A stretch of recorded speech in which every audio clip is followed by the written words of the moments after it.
to subscribe and turn on that notifications. Stay frosty, soldiers.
You can take this?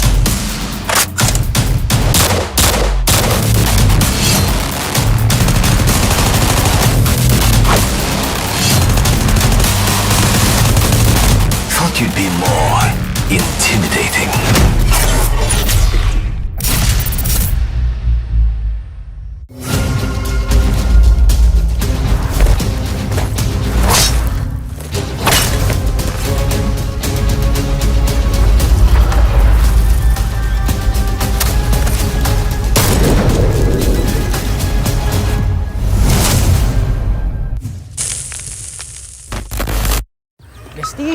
Sabi mo hangout tayo, puro ka naman games eh. Sabi ko naman kasi sa'yo, subukan mo to. Mag-i-enjoy ka, promise. Hindi nga kasi ako gamer eh. Pero sige na nga, tingin lang to ha. Wow! Anong gagawin natin dito? Magkakampi tayo, tapos kalaban natin silang lahat. Kailangan sa huli tayo lang matira, kaya dapat alert ka ha. Lahat sila papatayin? Lahat? Ganun na nga.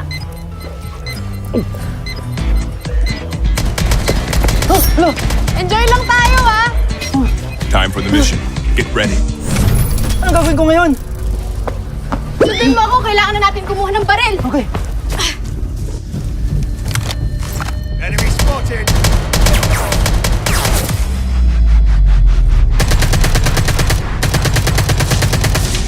First blood.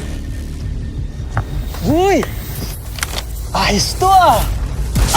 I'm hit! May sniper!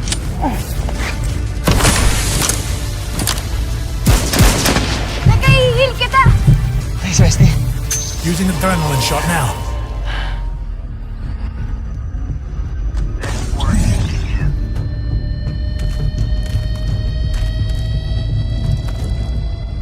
Stay alert.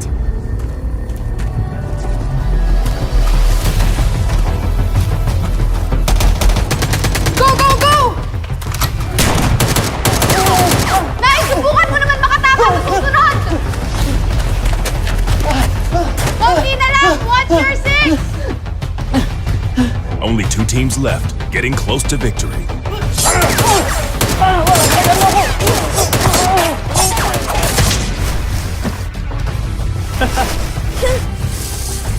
Sa likod mo!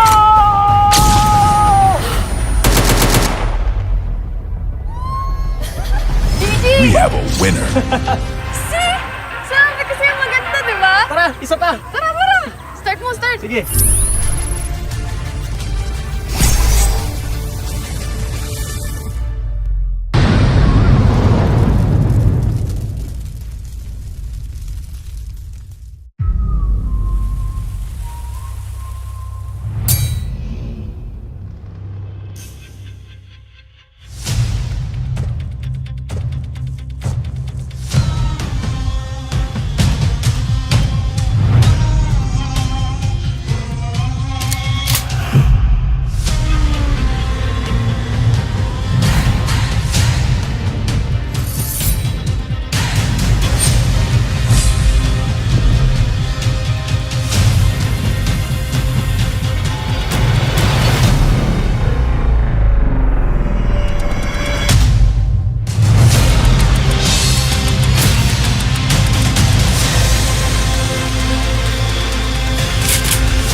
have absolutely no idea what you're up against.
If you would like to get exclusive content updates, previews, and events, don't forget to subscribe and turn on that notifications. Stay frosty, soldiers.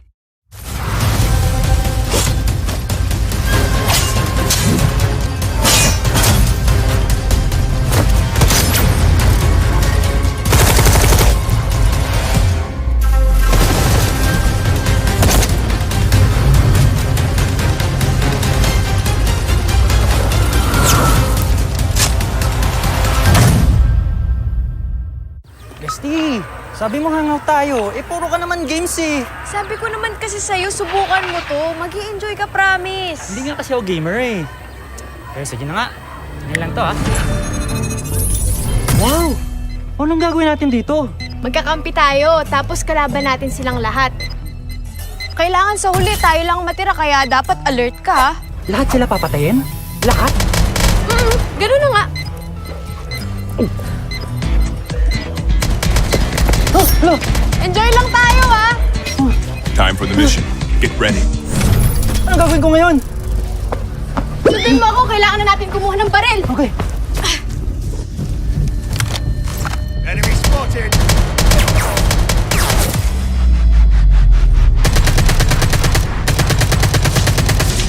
First blood. Uy! Ayos to ah! I'm hit! May sniper!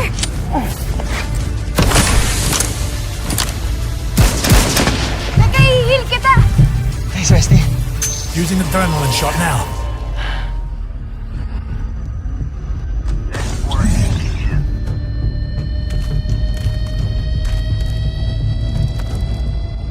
Stay alert.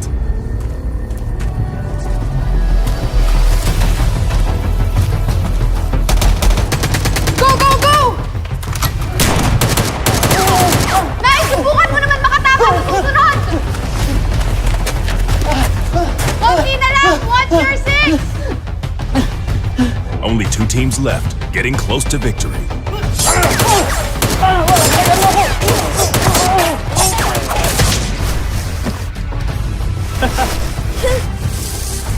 Sa likod mo!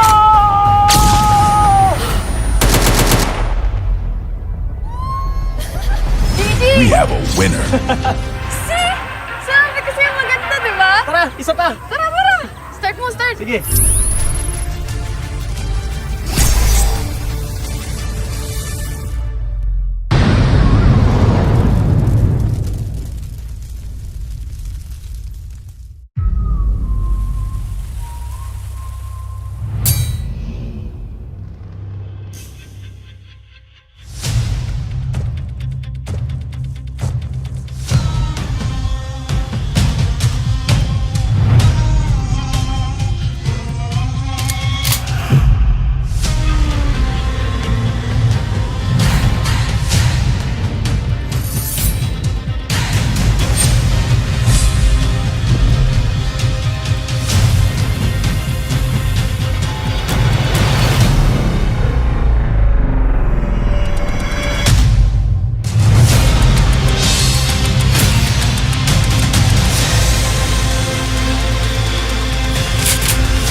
Ladies and gentlemen, boys and girls, welcome to the Valkyrie series. This is Call of Duty Mobile. My name's AJ. I'm the Mustachio with the one and only Beef Mommy to bring you all of the hottest action from today.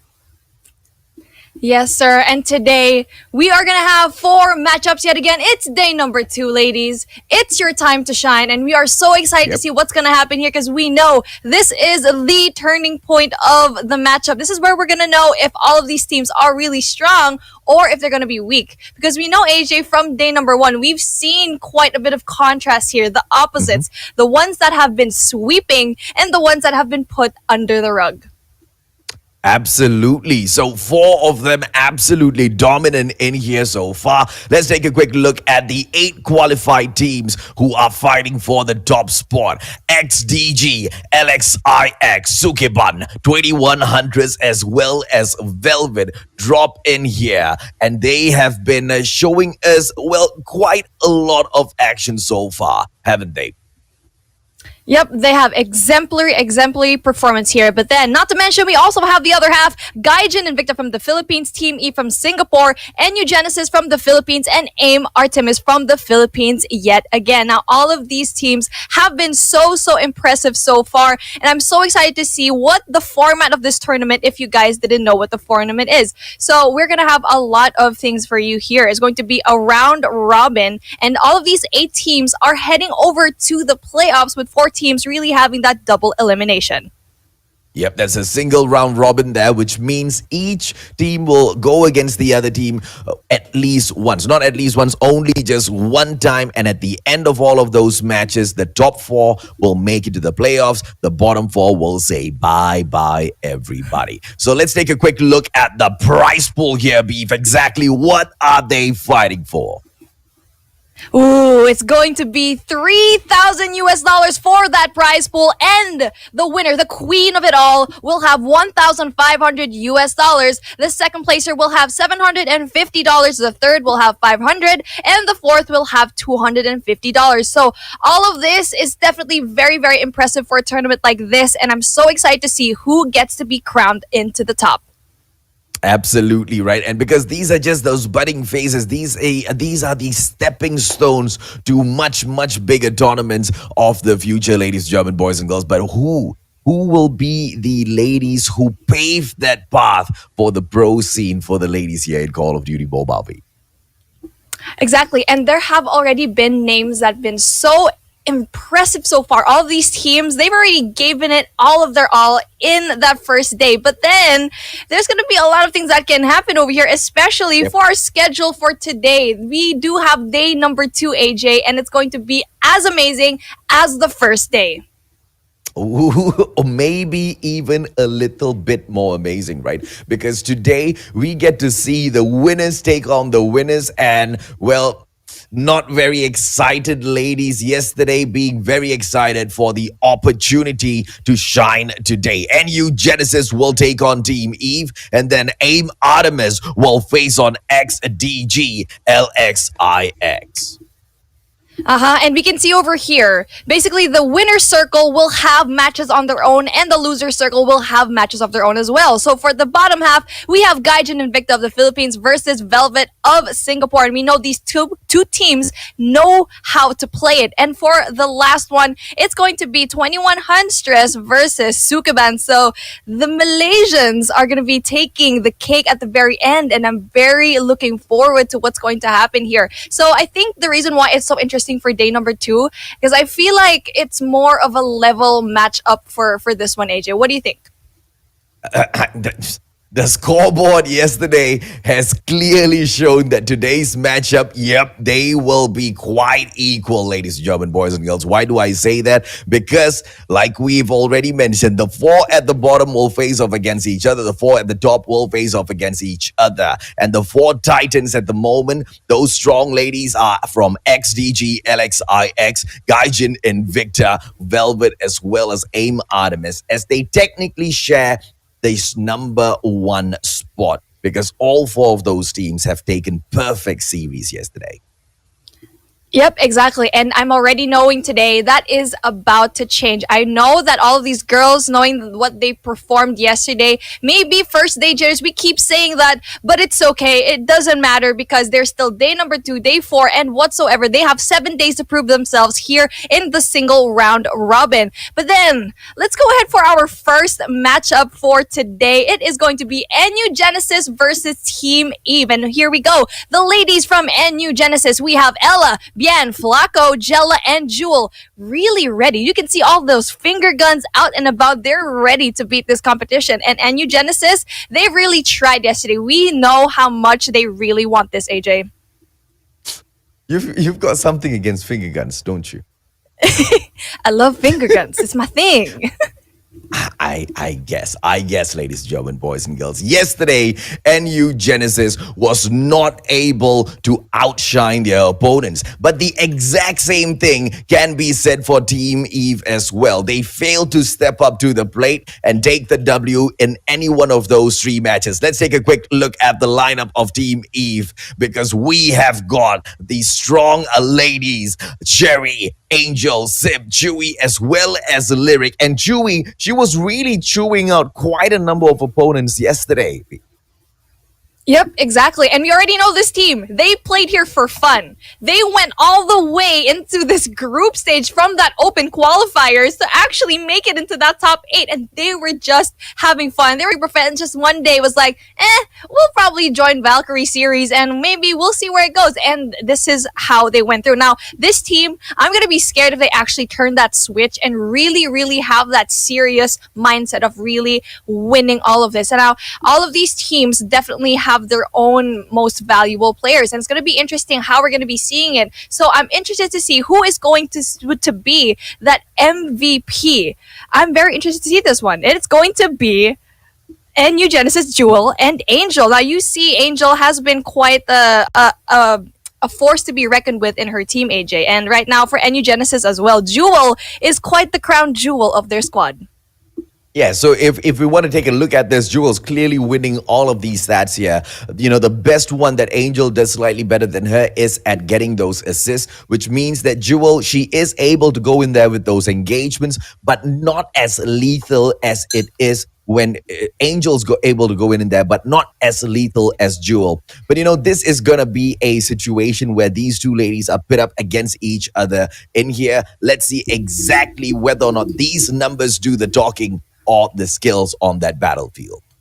Yeah, exactly. And it really depends also on the map that they actually pick. So let's take a look at the map ban and picks over here. And it's going to be very important for all of these teams. And we see here Team Eve winning that coin toss. So if you guys don't know what that means, it means they have that advantage of getting that map number 1 and map number 3. So that's going to be in their name. And NU Genesis will have Search and Destroy as their map. And then for Hardpoint, it's going to be interesting, especially from yesterday's matchup, what Team Eve would actually get for this one. So based on yesterday, what do you think they're actually going to go through here in Hardpoint, especially knowing that they lost that coin toss? Yeah, Eve most probably might just go in for something basic here, and we are talking high probability of that firing range being brought into Hardpoint. It's a very basic rotation map. The very first Hardpoint is going to be the biggest pain. So let's take a quick look at the bans first. Summit and Crossfire has been ticked off, and your map, ladies and gentlemen, boys and girls, will be none other than a firing range. Yes, they've already played here in this map already so far, and I'm very excited to actually see these ladies really compete in firing range. And we already know firing range is one of the favorites in this competition because we know that it's a small map. You can spawn and really just go in for it. That's why people don't like it at first, because everything is just so small. And for this one, again, power positions are going to be in play, especially for P1, because the defense really needs to go down. And from Team Eve, watching from their play yesterday, they had a little bit of difficulty in Hardpoint in Search and Destroy and Domination. So maybe they did their homework, and hopefully they do really well here, because they lost that map pick and they did that Search and Destroy. And speaking of Search and Destroy, Tunisia is going to be banned and firing range as well. I think they learned from their mistakes yesterday, AJ. Oh, they definitely learned. And Eve's this time is like, okay, let's not go there. Let's listen to Mustachio. It could be very bad, and it was very bad. Summit is where NU Genesis is going to be bringing the ladies into this time. And we can see from the ban on firing range that they took there, they clearly do not want to give Team Eve the advantage. They know that Team Eve is really good at the firing range. And, this is just a spot they don't want to be brought into. And obviously, Team Eve will have the opportunity to bring it into map 3 unless NU Genesis goes in for the ban. Let's see if or not firing range is going to be an issue for NU Genesis. Crash as well as Crossfire crossed out. So it means that they are fine. And Raid, Team Eve just changing things up, bringing them into a slightly bigger map. It's going to be forcing those rotations to come through. And if you can just block off those choke points, Beef, then we might just see Team Eve roll in here with a 2-1 victory today. Maybe, and I'm really looking forward to that. And I'm really excited to see all of these maps that we didn't get to see yesterday really play through Summit and Raid. Now, that's what I've been waiting for. I know that Summit will be really amazing for Search and Destroy because you can really have those sneaky plays because you know that those corners right there are going to be especially tricky. And for Raid, we all know that that map can definitely be a 180 as well. We've seen reverse sweeps happen in that particular map. But then for Hardpoint, I really want to stress out how important it is to have this, the jitters really go away and to win that first game here in our first day in the second day. It's going to be really important for them to do so. Yeah, so the greatest thing about the first hardpoint being such an open area is you can use that as your warm-up hardpoint, right? Both teams can go in, warm up. You're going to die anyway. Holding on to that hardpoint is going to be difficult AF. It's Flacco's opening things up with the thermite, just making sure the white warehouse is all for them. Beautiful defense in there, and they will swoop on over to the barracks hut as well. NU Genesis starting things off really strong. And we've talked about how the white warehouse is a point of contention early on for first hardpoint because of that prime location. And look at the way NU Genesis just sweeps that and then takes control of the barracks hut. Because it's just common sense, right? You have to move through barracks hut to get to that white warehouse. This is a choke point perfection from NU Genesis. Exactly, and they went in that rotation so well, so fast, really having that defense on. And right now it's 23-2, and they were actually able to spawn off the girls of Team Eve at the very back of the map, and that was very amazing because they weren't able to actually win those gunfights, especially with Jella on the tower.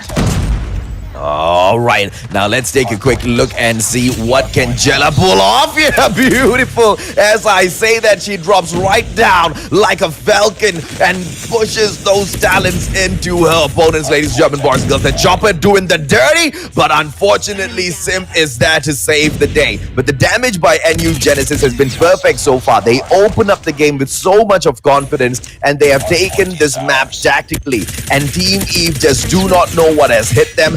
Opportunity at this second hard point. Can they pull it back? The problem that I'm seeing here with Team Eve, that even though that they're winning sort of their gunfights, it's the problem that they're funneling in one by one, all in one place, and now already they're being taken out just so fast because they're going in there one by one, all in a line for NU Genesis to really take out. And right now, Hardpoint is going to be going with NU Genesis again. Oh, what a wonderful takeover. I love how Simp just did not push all the way through into the hard point, wait for that backup first, and doing that has gotten them some crucial points in here. They cannot make those mistakes against NU Genesis, and Team Eve respecting their opponents in here, ladies and gentlemen, boys and girls. 21-67. NU Genesis clearly the better side at the moment. Flacco just trying to get that damage, but unfortunately Angel shuts her down. Ella just flying through her opponents as well for the side of NU. Are we gonna be able to see Team Eve recover in here, as even the third hard point right now seems to get dominated by the side of NU Genesis? But the good thing with here, AJ, is that the spawns are in Team Eve's favor. You can see they're spawning out so well here in Bathroom, and they have that really amazing vantage point to actually go in there. The problem with this one is that they don't have any Slayers going inside. They keep going inside of this trailer, this P3, and they don't have any Slayers to keep away all of the enemies from going inside. Now, I know it's very important to have this OBJ, but it's also important to have your Slayers and also your Rushers outside really killing off the enemies. Oh, you are absolutely right. Unfortunately, based on those gun skills, Team Eve they are just not confident enough to take this fight yet, right? And we can see so many a times they're pulling away from these battles. NU Genesis clearly have the upper hand when it comes to the pressure they are able to put on with the skills on the gun. Can Team Eve probably pull a better match off of them? Not in a match like this, not this match type. Maybe in Search and Destroy with a couple of easy strats. This is Team Eve as they take on that shut out of Barrett's hut, and straight up Flacco flanks them right through to pick that hard point back. Man, I really hoped that Team Eve had that hard point because they were there. The rotation was beautiful. They were there early enough. They weren't able to defend because yet again, they weren't really looking at much of their corners. Now, this is the one thing that I've been really seeing from Team Eve is that they don't check the corners. They don't really check the entrances that they know that the people can actually go inside. And even though they had that early rotation, forgetting about all of those points that they need to really defend was costly, as we see here. NU Genesis gets the take again. Ooh, but they are fighting. Can they move past the 50-point mark? NU Genesis with the slay and the dominance in this first game, ladies and gentlemen, boys and girls. They don't look like they want to even drop a couple of points. The amount of immense pressure being placed by them. Look at Jella consistently up there on that scout tower, getting that damage done. Nobody can take her out. And with the chopper in her hand, this lady's unstoppable. We've got an XS1 Goliath way too early being popped out and just not doing not functioning in this match at all, and that's going to be a huge downfall for Team E. But then here we go, the fight is on right now from Team Eve. The cluster strikes are going down and raining, but then another XS1 Goliath is coming here, AJ. Now this is a perfect moment for them to have that retake. Lyric really needs to step in here. It's game over, beef. There's no way in hell they're gonna be able to save this one. It was unfortunately a very, very poorly played out match. And you pointed out a few key aspects, and that was just them not winning those gunfights. But it also can come down to strategies, right? And Team Eve, they just didn't pull that off right in this game at all. A lot of those flanks, especially with the XS1 Goliath, that XS1 Goliath played no part in that match at all. Yeah, exactly. But then let's take a look at this breakdown that we're going to be having. Let's take a look at the game and what happened so far. And over here, we can see Cherry from her team, Team Eve, is having 19 kills and Flacco having 17. Now, this is important for everyone here right now. So I think there's a stigma, especially in the pro scene, where the Slayers get a lot of the credit. But then you can see here, 21 kills, 19 kills for NU Genesis, and the OBJ is just as important. Everyone, the anchor, the Slayer, the rusher, the flex. Now, these are important players that will make a team great. And right now, NU Genesis is doing such a good job at that. Yeah, so, to a certain degree, even if you wanted to start comparing the side of NU Genesis, they have prepared themselves for competitive play already. And, Team Eve, once again, this is just a bunch of random girls who just put aside, all of their differences and said, hey, you guys want to go join a tournament? It's gonna be fun. And they all jumped in, right? And I absolutely love that about Team Eve. But, it has to go beyond trying because, sometimes there are these moments of brilliance where you say, hey, would you guys like to go and try this? And because you say yes, it changes your life. But after it comes your way, the effort needs to be put into finding out how you can get the best out of it as well, Beef. Yep, exactly. It's all of that really amazing communication that you have between your team members. And right now, Team Eve really needs to step it up, especially for this Search and Destroy. It's going to be a sneaky, sneaky game here as we are going to take it over to Summit, AJ. We already know the Ninja Diffuse capital of Call of Duty Mobile is going to be in this cold, snowy weather. This cold, snowy weather we're going to have next.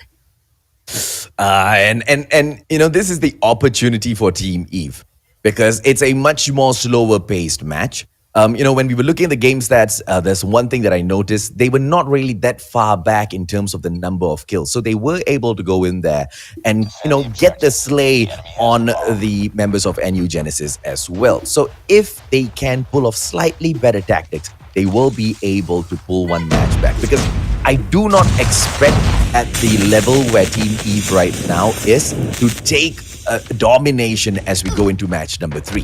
This is their opportunity. Angel, as she shuts Bien out, it is a 4-on-2 situation. Flacco with the opportunity, a 2-on-1 with Simp, with getting all of those guys out there, simping on her, leaving just Ella from NU Genesis all alone in this game. Lonely. She is so Ella's so lonely. She's got nobody to save her from the bomb that's ticking. Right now, there's 38 seconds on the clock. And that was such a brilliant push from Team Eve because they all rushed into B and they didn't even find it. They didn't even see it coming. All right, so easy for Sim to close down. And Team Eve will have round number 1. And this is the exact thing that I'm talking about here. Their opportunity to pull one win back. And you know what, Eve, if they actually manage to do this in a spectacular fashion, they might just break NU Genesis. Because, you know, it's really gonna take a toll on a pro team who's stepping in here to have a bunch of girls who put themselves together randomly, take you down in an opportunity and a tournament as big as this. Exactly, and right now the push has been a little bit slower, not as aggressive as what we saw in that first round, which was amazing, because if they did that aggression, I feel like NU Genesis might have been able to read that, but then right now it's going to be a delay. All 5 girls in the squad are still alive, and I think they're gonna have to go for that B plant right now. No fakes going here. Spots 1, AJ, let's go. Oh, Jella and Jewel, Sim and Angel deleted, and Cherry will try to even back the odds, but unfortunately Chewy gets chewed out. It's Cherry as well as Lyric. Can they sing that song and make the players of NU Genesis lonely again? No, they turn things around. They shut Lyric out of the game. No more time for songs. Let's take that Cherry and throw it into the trash can as well, because it's moldy already. It's the time for NU Genesis to rise up. Jerry, going in there with that engagement, but it's gonna be a bad idea. 4-on-1. How is she gonna turn this around, Beef? Well, she just needs to put that Cherry on top and hopefully really pick up another gun apart from that pistol. She is going to be getting shots and she really needs to get that rotation off. It's possible to get a 1v4 situation maybe if everyone was lined up for her, but there's only 20 seconds on the clock, AJ. They are actually technically lining up for her. No, she's been spotted out by Jella. As they take one round back, NU Genesis will not be having any of this nonsense. They are here to dominate. Yes, sir. And NU Genesis with the beautiful response. And right now, it's really up to Team Eve to come up with another strategy and not be readable. Because right now, they have been read and they really need to have another push. Maybe here at A-Long. Because right now, you can see all of the members of NU Genesis are just positioned well enough to defend Bravo. And knowing that information, they need to make that rotation going into A to get into position. Let's see exactly how Team Eve takes this one. I mean, those words all rhymed. I don't know if you planned it, but it just sounded I planned funny. it. I planned it. I did. Thank you for catching that. We'll just tell that. We'll tell that to the audience. Okay, you planned it. You flowed well. Let's see if Lyric manages to string along a couple of chords in here, ladies and gentlemen, boys and girls, and mesmerizes with her sniping skills. Is Whoopi gonna have a run for his money as all of these ladies take his title and throw it into the trash can? Let's see exactly what happens. It's a very slow pace movement coming in here, but Flacco shuts him out of the equation. Angel right now, they have got the opportunity. The problem is when you bring it into Summit, it's a little difficult to go in there for those quick plants as Jewel shuts Lyric out of this game as well. And looks like those songs will not be coming through. Jewel! Chewy with a 2-piece. What? All of a sudden they turn things around, ladies and gentlemen, boys and girls, with Flacco all alone. And you, Genesis, do not know what just happened. Opportunity for Flacco. Shuts Chewy out. But Sherry, right on top of that cake as Team Eve pulls back 1 point. They really let their guard down, and that point really went to Team Eve. What a valiant effort. Beautiful, beautiful rotation. They stuck together as a team. They could have been picked off one by one, but no, this is how important it is to actually stick together, and really, especially if you are at a disadvantage when it comes to numbers. And that really, really paid off as Chewy really had that beautiful two-piece. AJ, this is going to be a beautiful matchup, and I think it's going to be really close.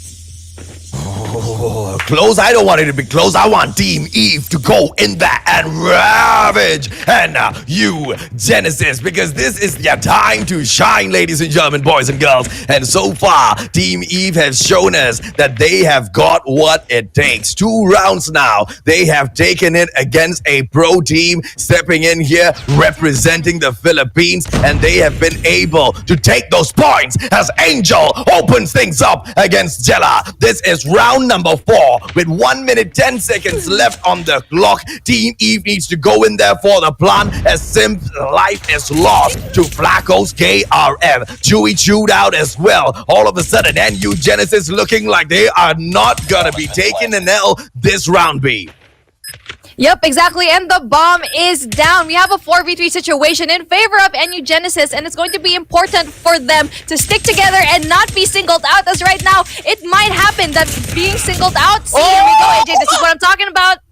Yeah, boy! Yeah, that's the kind of aggression we want to see from Team Eve. But Jewel shuts Lyric out. It's going to be Angel all alone. Can this DRH protect her? She goes in for the jump, gets the kill. BN bye-bye, but Diffusal coming through. And then you, Genesis, will take it. But very, very impressive, Team Eve. Very, very impressive.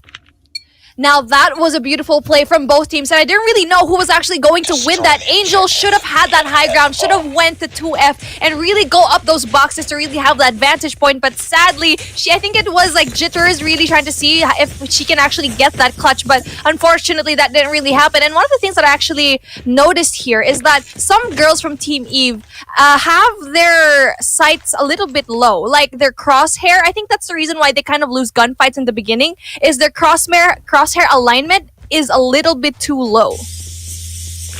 Let's see if those crosshairs can be fixed as Team Eve goes in for their final opportunity with an advantage in here. Ella with those perfect crosshair placement, but not able to take advantage. A little too slow with the reactions, but it's all right. They will be able to do better. BN just closing down. Oh!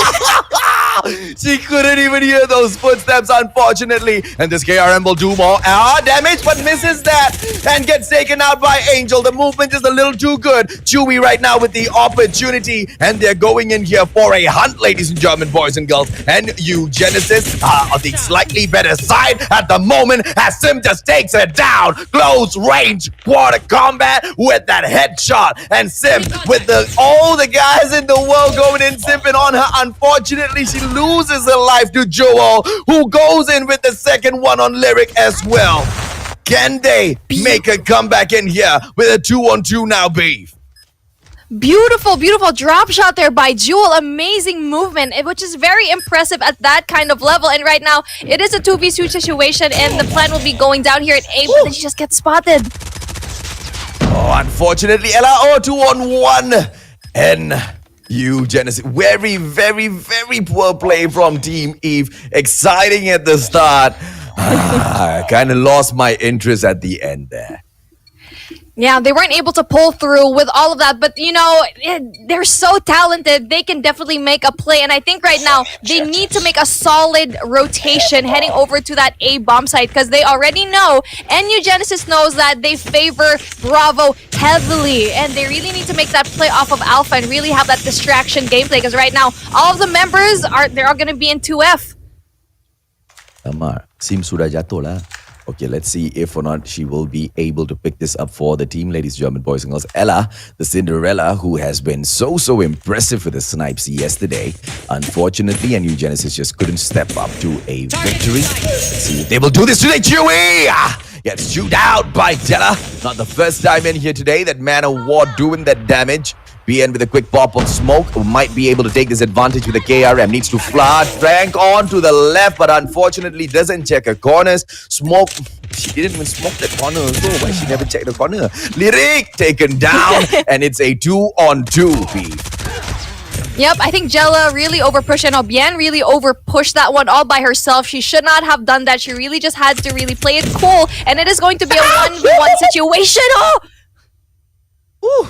Okay, Angel taken down, and this is Ella, yo, the best sniper in here that I've seen so far at the Valkyrie series. Let's see if or not she can take on Simp, who wants to sniper out as well. Opportunity for Simp right now if Ella stands up and she does not make that mistake. Perfect movement coming in here from both sides as they try to scout each other out. Ella needs to go in for the plant, and she's got about 27 seconds to get that done. Simp, all she needs to do is put the... Oh, pressure! Pressure coming through. Ella putting down all of the trophy systems, preparing for this opportunity.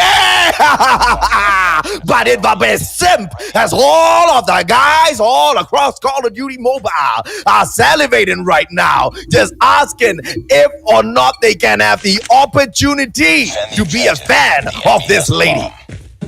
Absolutely amazing push there by Simp. Amazing timing, and Ella had more time to actually play and not defuse, not really plant that bomb. She should have probably had that fake plant over there, but she wasn't able to do it. She had 15 seconds to plant that. She had 10 seconds to have a play, but then instead she had that really, I don't know, she should have planted the bomb, and right now they are at an even score. Should have taken a snowball and thrown it at her face. Maybe that would have worked, ladies and gentlemen, boys and girls. Jella!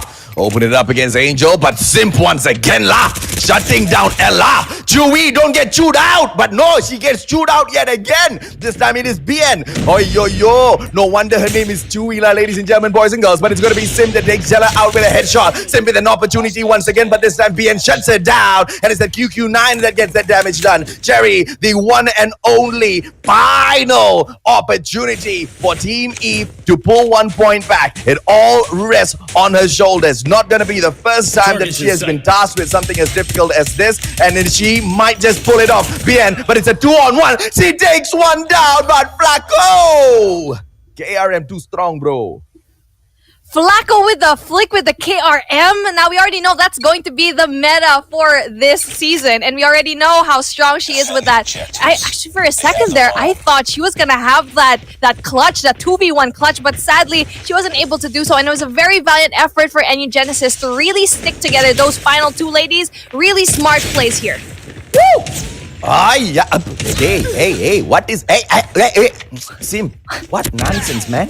Targets in sight. What was that? She missed all of those shots. Those were easy shots, and she should have just went away. Now, this is what's important if you're a sniper. To get those shots on, and if you don't take them, you slide away in your safety. And then you pull out the MW11 and punish that player. Lyric singing some songs while shooting and doesn't get her aim right as BN shuts it down with the QQ9. One more for her. And the cherry on top of the cake, not gonna be there as Jewel shuts down Angel. And it's now 5 for NU Genesis, making that match point. Are we gonna be able to see them pull this away? Because the advantage is with them. They've got the bomb. They get to call the shots. Yes, exactly. They really get to call the shots and the rhythm of the game. It's really up for Team Eve to make the play, but it's not going to be very easy for them today. It's not going to be easy for them because, look, they're going to be scrambling. They have that pressure, but you know the hardest thing to do in Search and Destroy is to actually close down the game. Okay, Ella with the opportunity here. Oh, misses that. No more song for them to sing. And therefore, Team Eve will lose. Well, I think there's still a bit of, you know, they can still happen. You can see a 4v3 situation right now. It's a 2v4 situation, not really quite favorable. But they lost the song. Unfortunate. I told you that you cannot. Team Eve. I don't know what sort of Valkyrie series you guys are watching, but I can tell you, without their song, without their song, they cannot pull it off. You shut Lyric out, and that's about it, B. Yeah, exactly. They did so well in the beginning, but then they really faltered at the end. They just didn't have that clear strategy. I feel like they pushed a little bit too aggressively. They didn't even wait for the plan to go down in that last game. And that was probably one of the most difficult things I said, is to close down, especially if you're in an advantage. Usually what happens is you kind of don't have that, especially with having all of these points. But speaking of points, let's go to that post-game breakdown and what is going to happen with all of these points that we have here. It's going to be NU Genesis Jewel having 11 kills, and with Angel having 11,000 points. I mean, sorry, 1,000 points with 10 kills right now. That is absolutely crazy numbers here for Search and Destroy from both of these teams. Absolutely. And I am not disappointed at all with Team Eve. They went in there and they showed that they can, give all of these players a good run for their money. This is not a first time for a pro team in a tournament like NU Genesis. No, this is a bunch of random girls who just decided on one weird day that they are going to join a tournament, and they have been just whooping butts all the way through the qualifiers up to this point. Okay, so a very, very impressive action from Team Eve, but Team Genesis just one step above. Yep, exactly. But Team Eve will definitely not back down, especially being here in the pro scene. I know it can be a little bit overwhelming, especially it's not your regular tournament. You're literally being watched by thousands of people. Now, that can really mess with your head, but I think these ladies are definitely warming up to that idea, and hopefully they will bring it here in Raid Domination. Now, this is one of the most well-beloved maps here in Call of Duty Mobile. Raid is going to be interesting. You're going to be seeing those rotations. You're going to be seeing those distraction gameplays in Alpha and Charlie. Yeah, I mean, at the end of the day, right, look at Udu RSG as well. They didn't really have the best of luck when they were the 21 Huntsmen, or, when they became just RSG. And, if they had given up, if they had not persevered in the pro scene, we would have not seen them become the champions of MYSG, right? And it's times like that where, it really puts you to the test. When you come into a big tournament like this, you tank a couple of L's, it can really break you, can it?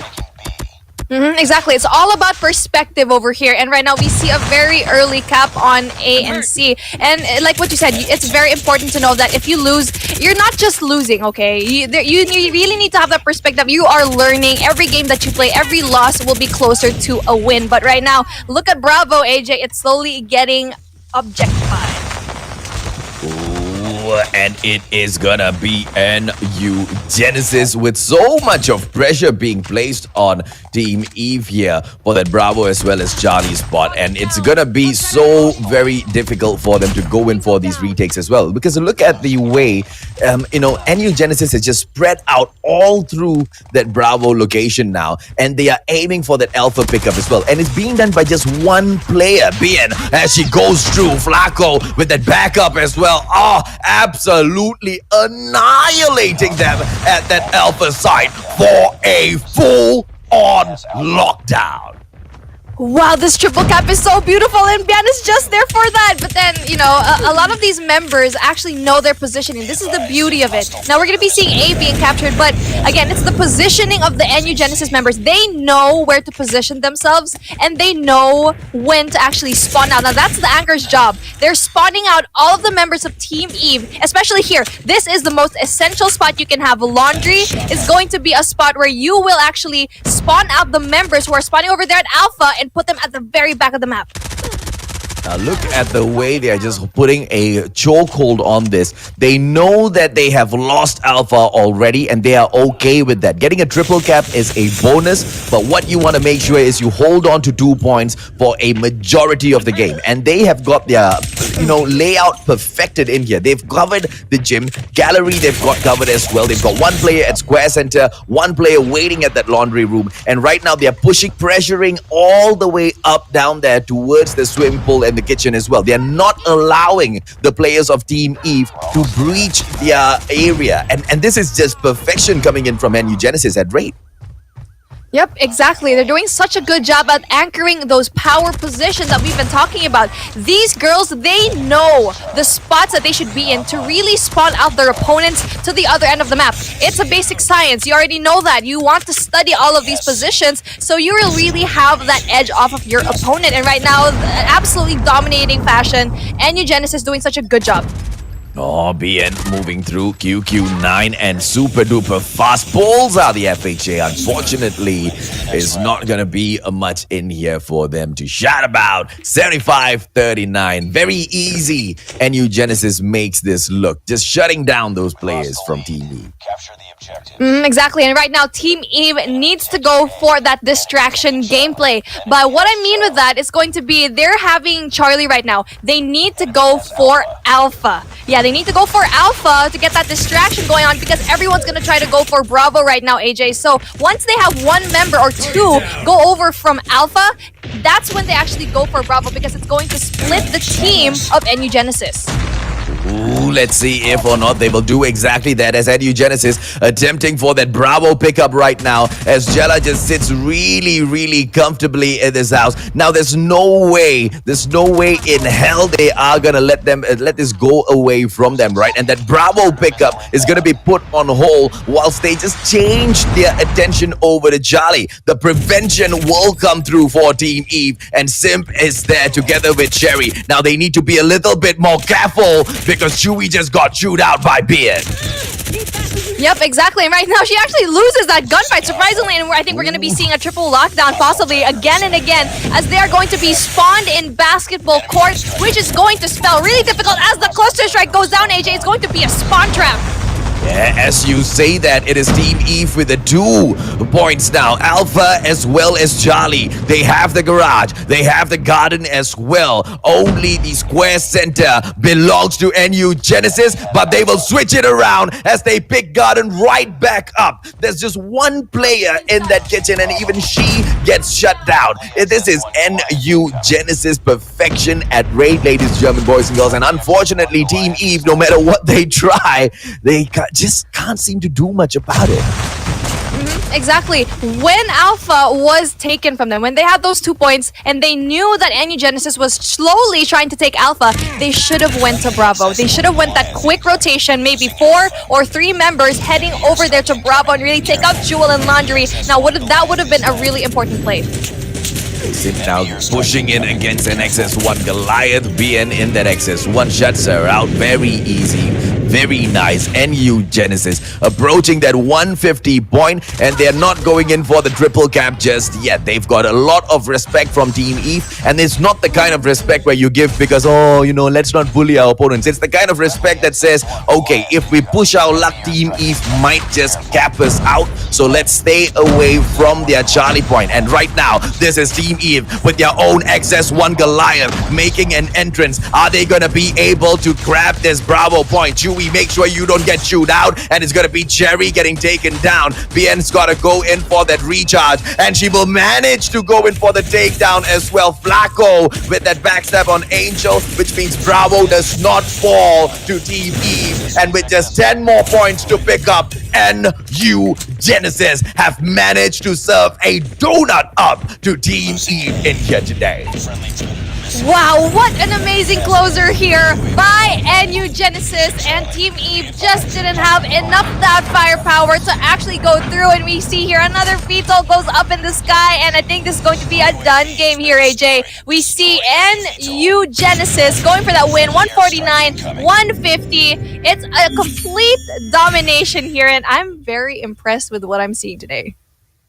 Not a complete domination. That part I definitely don't agree. A complete domination is a 150 to 15 shut down, 150 to 12 shut down. These ladies almost reached that 100 point mark. We need to stress that you have got NU Genesis, a pro ladies team joining their first major competition versus a bunch of friends who just randomly had this girl in the team ask, hey, wanna join her? Got Valkyrie series, can try. And they all tried. Can try la. Let's do it. It's so interesting to see how these girls actually played here, and we can see from the points itself. Now there was a little bit of like they had better kills, but at the same time their rotation was actually really good. Team Eve had really nice rotation, especially at that second half. We can see here NU Genesis having 23 kills, BN having 23 kills, Cherry having those 12 kills, and we can see here they lost in those gunfights. But I really don't want to miss out on their rotation, especially on that latter half. And I know they made a little bit of those really small mistakes that really cost him. I think that cluster strike at the very end, especially they thought it was going to destroy the XS1 Goliath of NU Genesis, but they were actually inside a room. Now that was a little bit costly. They could have turned it around, but it's okay. I'm excited to see when they actually really perfect all of these plays, because once they do, Team Eve will be such a team to be reckoned with. Yep, and it is 150 to 50. No, this is not the right result. What is going on here? Let's just go back to our faces, ladies and gentlemen, boys and girls, because unfortunately there is a little bit of a issue with the graphic in here. And you see, here's there you go. 55 to 150, 3 to 6, 95 to 150. Team Eve falls to NU Genesis. And what a beautiful game taken up by the Philippine side here today to open the debut. Yep. What an extremely great devotion that we've seen here in our opening matchup. And it's going to be interesting how all of these teams, because for sure, all of these teams are watching right now. This is going to be, okay, this is going to be our opponent for the next teams. This is going to be important. What kind of plays are we going to have today? And again, let's take a look at the highlights of what we've seen today in our first matchup, heading over here into Hardpoint. Now, Hardpoint, it was a little bit confusing for me because the rotation of the first team, which is going to be amazing. It's a Team Eve is going to have that amazing rotation, but they don't actually get those gunfights. Yeah, so at the start as well, NU Genesis, you could see the way they just went all the way through that white warehouse, and then they cleared out it. They went in to prevent anyone from attempting white warehouse first, my apologies, and then they went on to clear out barracks. So that was a beautiful opener, and this power position played by Jella kind of made a huge impact in that game, right? The scout tower was almost always protected by Jella and that chopper. And when you get a chopper up there, you can stay dominant for that first hard point. Exactly. And right now, heading over to Search and Destroy. Now, this is the point that I actually thought that Team Eve was actually going to pull out all of their things, all of their tricks inside their pocket. But unfortunately, they didn't really pull through at the end. It was very impressive to actually see that effort, though, to see all of those rotations. But sadly, they weren't able to pull through with all of those strategies. But then here we go, AJ. Going into domination, we've seen the effort that they really put out here, especially going for those distraction gameplays in Alpha and Charlie. Yeah, so I'm nothing but thoroughly pleased with Team Eve at this competition. And it's such a huge deal because let's take a look at this one pointer, right? Those girls don't even have a clan tag on their names within the game. I think that itself should tell you a lot about how pro these girls are. Right? So these are just, a bunch of friends who always go into competitive mode. They go into ranked mode and they try to rank up as much as possible. They want to sit there in that legendary status, not because they like to flex. It's just because of their love for the Call of Duty mobile game. And I love that. And to have a thought that says, hey, you know what? We are doing so well in ranked. We've got such great chemistry. Let's jump in and see if or not we'll be able to do well at the tournament. They weren't able to match up to NU Genesis's Flacco, who took the MVP in here today with the 13 kill. 11 times or so on average she had to fall, but that's what it takes to play those risky gameplays. And 11 on that assist as well. She has been nothing short of impressive. Exactly. These are very impressive numbers, especially having that shotgun. She really knows how to move. We can see all of that practice really coming into fruition. And I think with all of these in mind, I think what Team Eve really needs to do here is just to polish. They already have all of it down. They have the basics. They know the rotation. They have those gun skills, but it's all about having that experience. And this is the experience that they have. And what an experience you can actually have, having experience in the tournament like this. Now that tells a lot about someone. And really, Team Eve, I'm really looking out for you because I already know, don't give up. It's going to be a very interesting matchup for the next few days for you. Absolutely. And I don't know why my webcam keeps jittering each and every single time you guys jump over to my face. There you go. Now it's not jittering anymore. The webcam is as slow as the mustachio's brain sometimes, unfortunately. But a super duper well played series by Team Eve to be able to come in here and show us that just with their chemistry, they're able to take on these pro teams and give them a run for their money. And this has not even been enough experience for them just yet. Just like you said, Beef, with the more time they have in here, they will brew like a nice hot cup of tea, a nice strong one, and they'll come back super duper stronger. But is that stronger part of them going to come in other series, other seasons, or are we going to see that stronger part come through within the Valkyrie series itself? Who has impressed you, ladies and gentlemen, boys and girls, from these two teams? Don't forget, you can also play your part in helping us figure out who's going to get the Valkyrie Honor Award by hitting that hashtag Valkyrie with the player name. And if you guys get that done, you'll be able to bump that player that you support right up to the top. Yes, sir. And for you in the comment section, please stop saying hashtag Valkyrie Beef Mommy. I am not part of this competition. Do I look like a pro player to you? I've seen you. I watched the tournament yesterday. Stop saying that. But it's okay. If I win in the end, then maybe who knows. But anyway, guys, thank you for staying here. We'll see you in a little bit as we are going to be cutting into a short break. Think you can take this?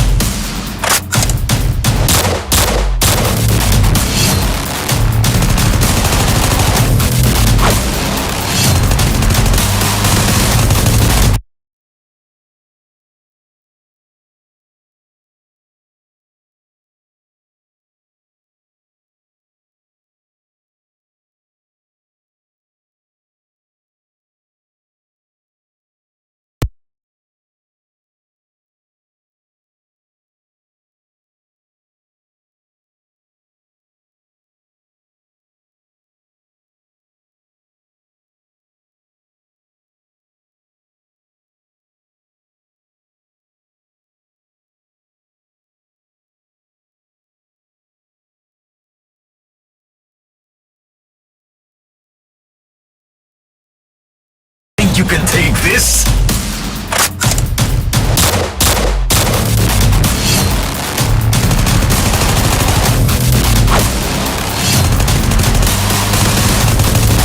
Thought you'd be more intimidating.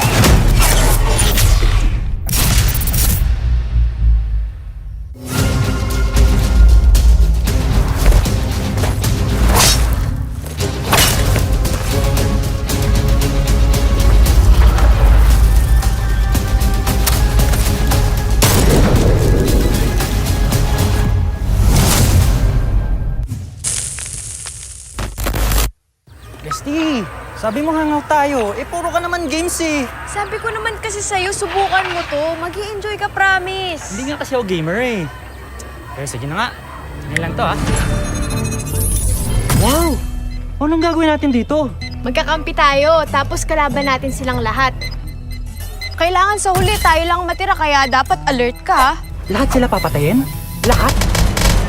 Ganun na nga. Hello! Enjoy lang tayo, ha? Time for the mission. Get ready. Ano gagawin ko ngayon? Sundin mo ako, kailangan na natin kumuha ng baril. Okay. Enemy spotted.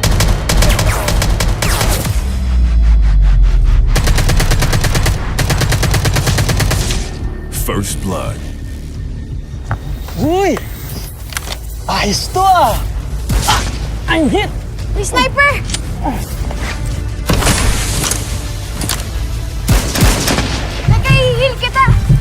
Thanks, Resty. Using adrenaline shot now.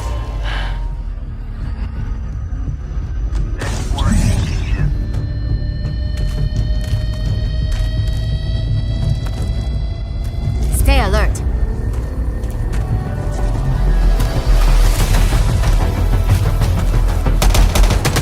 Go, go, go! Nice! Subukan mo naman makatapos sa susunod! Konti na lang! Watch your six! Only 2 teams left, getting close to victory.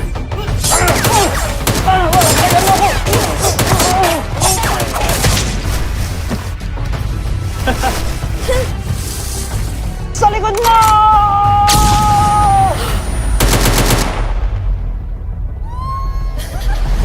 We have a winner. See? Sabi kasi maganda, di ba? Tara, isa pa! Tara, tara! Start mo, start! Sige.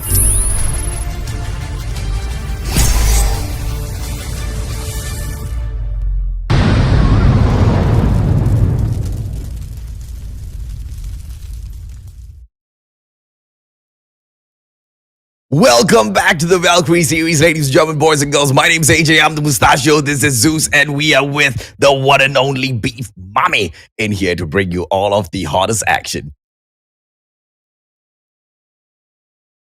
To see all of these ladies come through, and we already seen a very explosive matchup number 1. But then we're heading over to another big dog. I don't know, it's going to be the matchup of the gay, I think. It's going to be AIM Artemis versus XDG LXIX. It's going to be the Philippines versus the Philippines. And we have a good boy over here. Hello there, Zeus. He was just being a manja boy, and I had to pick him up, ladies and gentlemen, boys and girls. He just needs to be here with me today at work. And as you can see, Zeusy boy is a very clingy boy. And are we gonna be able to see a clingy side of a series in here today where they just don't want to let go of their W? Are we gonna be able to see a 2-1 scoreline or a 3-0 as usual? Zeusy cannot wait to watch. Oh, I'm so excited to see that. But let's see. We are going to be seeing a lot of girls really taken in here. And the Valkyrie honor is going to be one of the best things you can actually get in this competition right now. And we're seeing it here. It's basically the MVPs of all of this so far. And we are going to be having 8 of these girls really battle it out. So if you have your favorite player, please comment down below hashtag Valkyrie and the IGN of that specific player. And now for the second week, that's when we are going to be choosing all of these 8 girls heading over to the playoffs. So who is your pick? Don't forget to throw it in there. Just because your little pick has not managed to go in and start her round just yet, it doesn't mean you cannot start voting already, ladies and gentlemen, boys and girls. Even the Mustachio, I have got some Valkyrie picks of my own in here. One of them is Gaijin, because dude, that pose is just too much. Just teasing all of the other players in the house today that they are gonna be the losers beef. Oh, they're definitely not gonna allow that to happen, as they will definitely rise against the ashes and really do a good job. But then, seeing here again, we've seen this team already, Team Eve, really trying to get that W, but struggling in the beginning. But I really know they will really put it through at the end. But then just below them has been a team that has been showing off since yesterday, because they did go against this team yesterday. You can see here the contrast of these two teams. Team AIM. Now, AIM Artemis is not here to play. All of these girls, Issa, Sammy, Azri, Kimmy, Muji, Scarlet, are going to be going up against all of these girls. When we already know Team Eve with Simp, she's doing so well with that sniper. But here we go. NU Genesis, yet again, showing up for us today. Going against all of these girls. They're doing so well. They didn't really do so high yesterday, but we already know that they're going to be doing well today with all of those 3 wins. Absolutely, Beef Mommy. Absolutely. Who is worthy of the Valkyrie Honor Award, ladies and gentlemen, boys and girls? Zeusy boy is so shy. He's seen all of the ladies in here already, but he has got no eyes for any other doggy. Can I tell them who's your crush? She's like, no, daddy, don't tell them my name. Don't tell them the name of my crush, daddy. Okay, I will. I won't. He just wants belly rubs. That's what he's in here for today. Thousands of people watching a dog just being the happiest dog he can be. And right now, schedule for day number 2, we opened it up with NU Genesis, and they had those 3 amazing matches against Team Eve. But then we're heading off to our second match, which is going to be AIM Artemis versus XDG LXIX. Third match is going to be Gaijin Invicta versus Velvet. And the last but not the least, 21 Huntress versus Sukeban, all from Malaysia. Oh yeah, boy. So AIM Artemis yesterday, they went into Kasi Tapao 3-0. XDG did the exact same thing as well. Today, both of them, the 2 top dogs, can go up against each other, and we will be able to see whether or not one of them is truly dominant, as Muji, Azri, Scarlet, Yisa, Kimi, as well as Sammy drop in to represent AIM Artemis. Yisa is one of my #Valkyrie.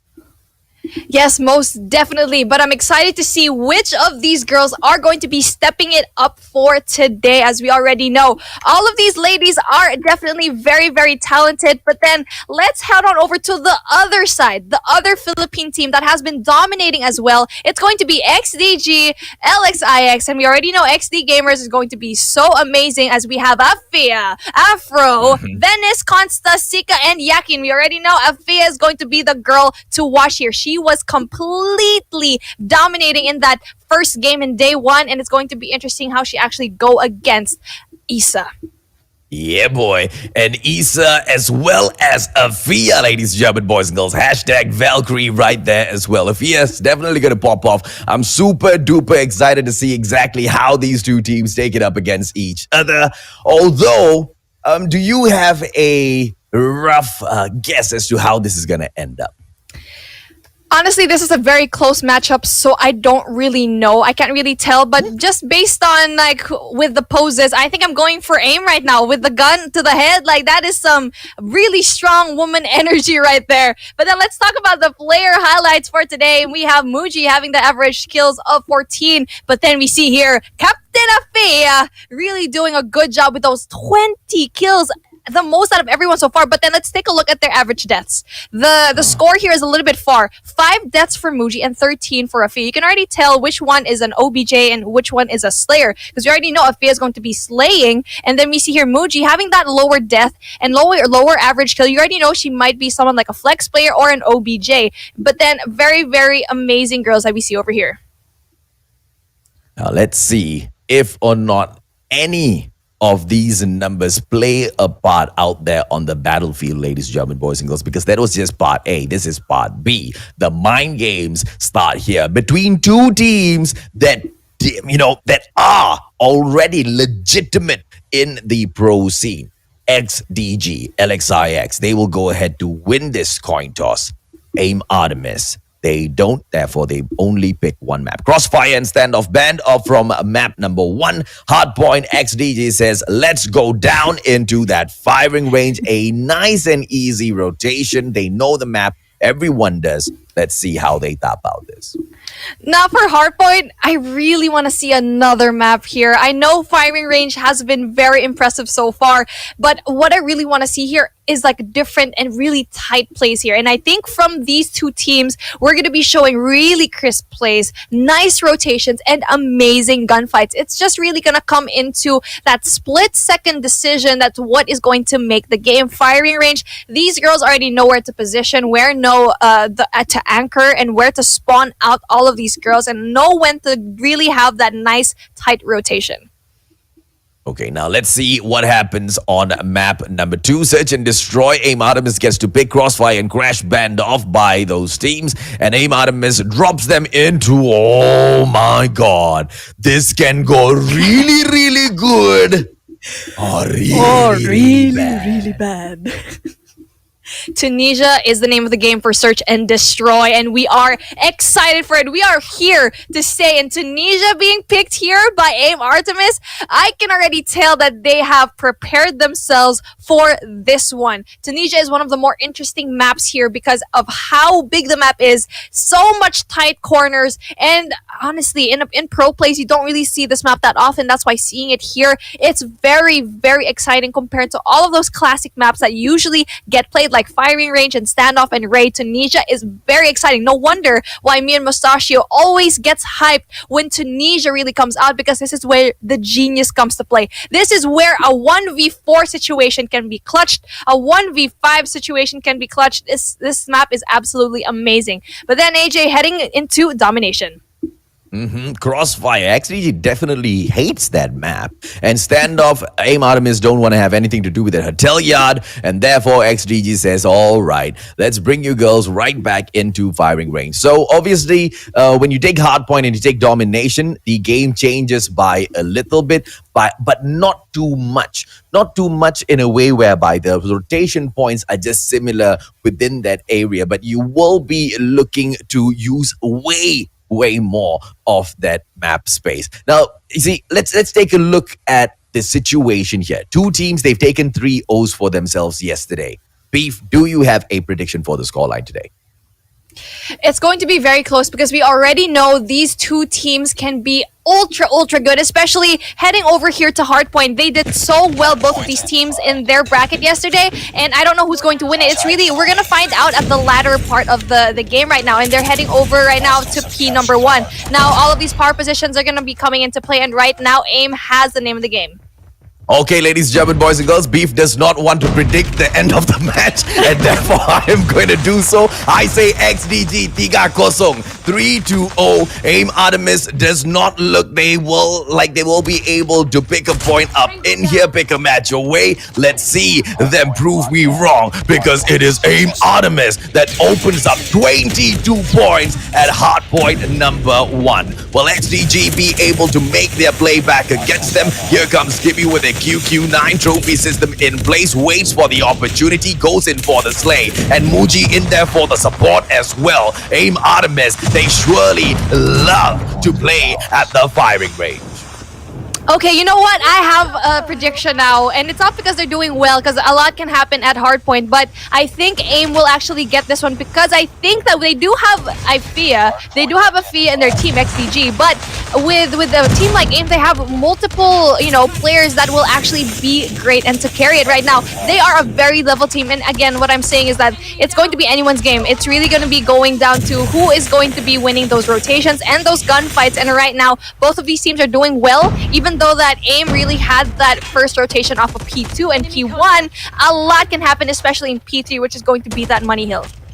Oh, a lot is happening indeed. AIM Artemis, they are just soaring through with those points, and they will command the command center as well. XDG, they are not able to answer most of these questions that are being put forth. Venice with a 2-piece goes in for the capture. Azri just getting everything done all on her own and protects the hard point. But here comes Afia to shut Azri out, and it is AIM Artemis that will fall back. But 67 points on the board so far is quite a lot, but not in a time, not in a match like Hardpoint. You just need one good Hardpoint to turn things around. Now, this is what I'm talking about when in terms of that rotation. AIM Artemis let go of that P2 and really head over here into trailer, which is going to be amazing for them as they have that early rotation. It wasn't early, it wasn't too early, it was absolutely perfect. They gave those scrap time to XDG and they paid for that price. But right now, XDG with a response, amazing capture here, amazing effort, because this is actually very difficult to infiltrate. This is exactly what we're talking about. One good hard point to turn things around, and that's what Captain Afia goes ahead to do. 30 more seconds to ravage this hard point, and White Warehouse is gonna allow XDG to take the lead into the game as well. AIM Artemis can start this off, but XDG, they want to show that they can put it to an end. They equalize and they take over. White Warehouse brings the luck. And if Fia continue to defend, can she continue to slay? She does exactly that with a QQ9. More questions will be put forth, but Fia will not go down. Girl, Issa, you should have just made that rotation heading over to Barracks Hut because there's going to be 5 seconds left and the scrap time was gotten by her. And it's amazing to see all of these girls really play here, but then it's a really close game. Again, they actually have, in terms of like, you know, that rotation, XDG is doing such a good job at this latter half of the game. This is why I told ya 3-0. Kasi tapao all the way. XDG in the house to slay. It is 108-68, and the complexion of the game has turned around. Is Aim Artemis gonna be able to find it within themselves to make a comeback in here, ladies and gentlemen, boys and girls? That's exactly what they do. Give me with a 2-piece. Muji as well as Azri getting the damage done. Aim Artemis will be able to hold on to the Barracks Hut, but for how long? 10 more seconds in here, and they will need to go in for the move already. The usage of the score streaks was a little bit weird for Aim Artemis because they use it at very interesting situations where they're trying to play catch up. You need to really get those operator skills when you're trying to get an early hardpoint. But a while ago with Issa Sparrow, she went into that hardpoint into trailer knowing that there was only like 5 seconds left. But right now, they do get a hold of this first hardpoint, AJ, which is doing a really good job at really getting all of those points. The two Valkyries that I called out at the start of the series. Hashtag Valkyrie Issa, hashtag Valkyrie Fia. Look at these two ladies ravage up this firing range, man. 118 to 111. Aim Artemis playing that catch-up gameplay. XDG trying to put a stop in their path. Issa unable to go in for the slay. A perfect hole coming in from the side of XDG. And they will go ahead to step outside of that hard point. Why? Because the pressure comes through from Aim Artemis, and we are unable to see if or not XDG will be able to continue this sort of a pressure for much long. Look at that strong fight come right back through from Aim. Oh, look at this, the positioning from Muji right now. She's doing such a good job at this hard point. Now she's going to be heading over here to P number 2, which is going to be the money hill. Right now, all of these teams should really go in here full force, bring out all of the score streaks, all of those gameplays, all of those gunfights, and right now the Vito is going to be coming out, AJ. Oh, Issa gets the damage done. 127. Aim Artemis. They will get all those points just equaled up. But here's XDG making that push once again, ladies and gentlemen, boys and girls. Are they going to be able to take the first W? Is Aim Artemis going to prove the Mustachio wrong? Because here comes the cluster strike from Afro as well. Afia gets slain, and the contention for the command center, it will fall into the hands of Aim Artemis. But the XS1 Goliath by Sika as she steps in. Are they gonna be allowed to take this from her? No, that sick gameplay from XDG will put match number 1 to rest as they take that W. Dios mío, what the heck happened there? This is the closest hardpoint that we've actually seen today and in the competition so far. Now that was absolutely amazing. They took that hardpoint, and what could have happened there was that they took the last second to win that. I thought they were going to have that rotation into P3, but no, that was enough time, especially with that XS1 Goliath, and I'm so impressed with what I've seen today. Now this is what we came here to see. All of that really close matchups, those really tight rotations, that was absolute perfection.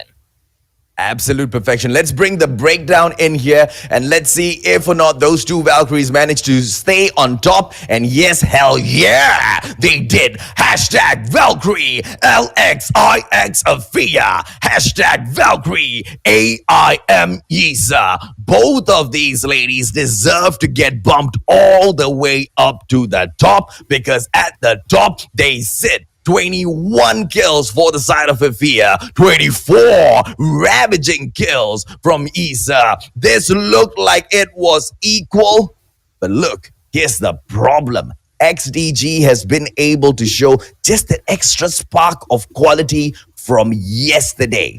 And Aim Artemis has shown them that even on their map pick, they can bring it close by. Will they be able to finish it in Tunisia? I think it's very amazing and I think it's important for them to actually get this win over here. If you win at your map pick, now that is a boost of confidence. And if you lose at the map that you pick, now that will definitely bring you down. But then these girls are professionals. They know that a loss will not be a loss, and they will learn from that and head over to the game as if nothing happened. Now that's the type of psyche that you really need to get into being a pro player. It's not just being good at the game. You need to be having that mindset of having all of that pressure and taking it away. And all of these girls really know how to play the game. And I'm very interested to see how they're going to be playing Tunisia, because we know that this is a very complicated map. And with a team like XDG LXIX, they should not play just for fun. They really need to take this to the next level. That's the thing. It's not a complicated map. Tunisia is a super duper straightforward map. The pain is Tunisia is such a huge map. So when you want to go in for those rotations, it's going to be such a pain. And when you go in for those rotations, you have to check your corners left as well as right. And that is one of the biggest pain points of this map. When you're coming out from balcony, you've got so many areas that will be able to catch you off. When you're coming down towards winery, there's so many areas where they'll be able to catch you off. You need to make your decisions and make your plays and stick to them. And if you don't stick to them, if you don't follow the rules of communication and work together as a team, you get taken down. Now, Beef, we've talked about Destroy the objective. this. Map The enemy has can the go bomb. really, really good. Or really, really bad. Yep, exactly. And we already know that this is actually, I think it's going to be really, really good for but then the first pick from Venice! Okay, beautiful. Okay, so this is how you go in for the defense. You want to get all of those early picks, and the defense coming in from the side of XDG LXIX is perfection. Why? The higher probability of a storm is going to be at alpha, and you want to send one player to the site where you're more confident to take over, because you're going to have a strong side, you're going to have a weak side. And clearly, XDG is picking alpha as their weaker side, where they need to focus in all of their defenses at first. And they're just leaving one player to drop back to keep an eye on Bravo. And the rule for this player is when they spot the push, to not engage, but just to report, as Venice will shut down Isa as well. And aim Artemis on a map that they have picked will go ahead to understand that it's not gonna be that easy. Now, that was a very unfortunate push here by Isa, knowing that she had that bomb, yet she was open like that. Once they had that information from Isa that, okay, all of the players are going to be here in A bomb side, they should make that rotation off of B, because it's going to be easier. Because if you're going on that defense in A, you are going to have that advantage right now, but then it's going to be a 2v5 situation here, and that's not a place where you want to be in. Oh, now let's see. Venice. Muji taken down. Aim Artemis. Unfortunately, they are being outclassed on this Tunisian map. Kimi with the opportunity to turn things around, and the QQ9 is truly a meta gun that can assist you in doing so, but you cannot put yourself in situations like that. But of course, in her defense, she only had 5 seconds to work with. Exactly, and it was actually all in that introductory pick that we had over here. And it's so amazing to actually see all of these players really come here together, really have that communication going on the side of XDG. And right now, AIM needs to work on that, because they know that rushing in towards here is going to be difficult, because the defending team will have that opportunity to be here first. And right now, they're having a really, really hard time. And just like that, we can see a complete wipeout, and another point goes to XDG. Hai. Apa saya sudah kata? It can go really, really good Destroy the objective. The enemy has the bomb. bad. When you pick Tunisia, you need to know your strats. You need to know exactly how you're going to play this game. You need to play a rock, paper, scissors. You want to know exactly what AIM Artemis is playing right now? Rock. they keep throwing the rock out. And they keep getting shut down, and they believe that their gun skills is going to be able to win them all of these rounds, like what has happened right now on your screen, ladies and gentlemen, boys and girls. But that is leaving it all up to luck. Now, Consta needs to check her corners in here. She has got one player on towards her left, and Sammy will not forgive her. And she spots that bomb plant as well. She'll back away from this engagement. Now, if AIM Artemis consistently pulls that rock out and expects to get all of their rounds in this way, we're gonna have a lot of problems. This aggression from AIM really was a good thing for them, as they were able to actually pull through that they weren't able to pull through in that second round. But right now, they do finally get that one. It's not going to be a donut for sure, but they need to make another push here. And I think they need to make a slower push here. They might need to really separate, but I think it's going to be a Bravo push right now, which is an excellent move here by AIM. And right now, I think it's going to be really interesting how they're going to play Bravo. They finally go in here for the paper. Are we going to be able to see this catch the team of XDG off guard? And I think it will. They need to go in for a quick plan as well, ladies and gentlemen, boys and girls. And they managed to do so. Here we go. AIM Artemis playing Tunisia. And this seems to be a point that they can take back. This is a chokehold. This is a choke point that they've got all of the XDG LXIX players in 1 point. Afia, she goes in to take Kimmy down first. Sika will go ahead to get this done. But the gun skills will show that it doesn't matter where you run. It doesn't matter where you hide. XDG will find you. Now, that was a very unfortunate push. The push was amazing. They weren't able to defend the bomb properly. But what should have happened there was half the team of AIM should have gone through that midway and really have that pinch play going over in Bravo. That should have been the case. But right now, we can see another aggressive push here, which is actually going to be difficult for them if they actually don't really get this.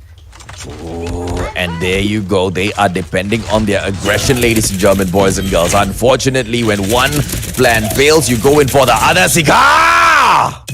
Beautiful performance by Semi. Just going in, guns blazing. This is rule number 2 of Tunisia. If you find out that your strategy is just not working against your opponents, stick together, storm the front, and hope and pray that you manage to spray them down and get a couple of kills, get a plant, and then stack a defense. And AIM Artemis, they are playing Tunisia lah. Beautiful 2-1-2 split here by AIM Artemis. And they have that information, and now they are going to be heading over there. They really need to group up here into A, because having that vital information, which Azri will definitely give the teammates. And right now, this is the push that they really want. Azri is going to be in trouble here, AJ. Oh, and it is Sika that goes in here for the 2P. Super sick coming through. Consta with the delete. Afia takes Muji down with a headshot as well. You cannot take this game with pure aggression after you allow XDG to find their power positions. After you allow XDG to place themselves in for that perfect defense, it's going to be super duper difficult to storm the front. And XDG clearly shows that, but AIM Artemis, they keep forcing the case. Are they going to be able to give us a different answer, a different result, or will we see the definition of insanity today?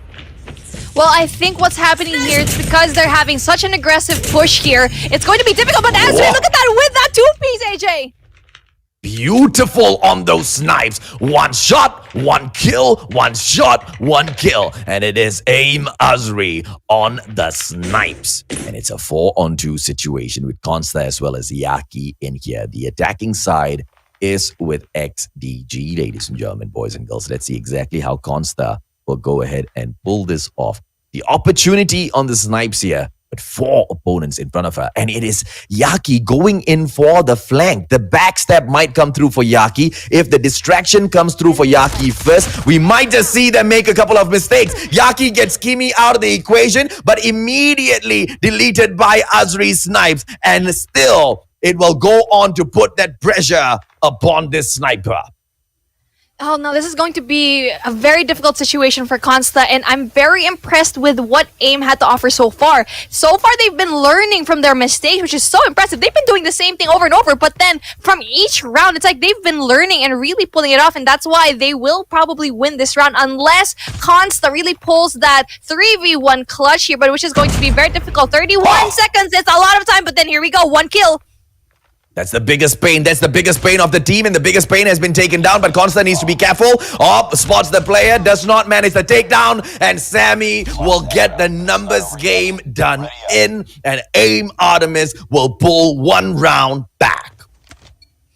Amazing effort here by AIM. Nonetheless, they keep learning, but then XDG seems to be 1 step ahead. AIM keeps learning, yes, but you have to be 1 step ahead of the competition, which is, you know, XDG's doing so far. And right now, there's going to be a really amazing push here in mid, and now it's going to definitely be a surprise here for AIM, and it's going to be interesting how they finally say the name of the game. QQ9. Oh, opportunity! Shut down! And Zika goes down, but Yaki immediately returns the favor, and Muji gets the thermite placed perfectly. Consta shuts Yisa out of the equation, leaving Sammy all alone. So lonely. Sammy so lonely. Why is she in B bomb site? Where you going? Go back! She needs to go back into A. Well, I don't know why she made that really long rotation, but I know she's going to be going for that flank over here. She needs to be very, very careful. Now, this positioning over here, now that is very important to have. She needs to get all those picks, but then she is against a sniper.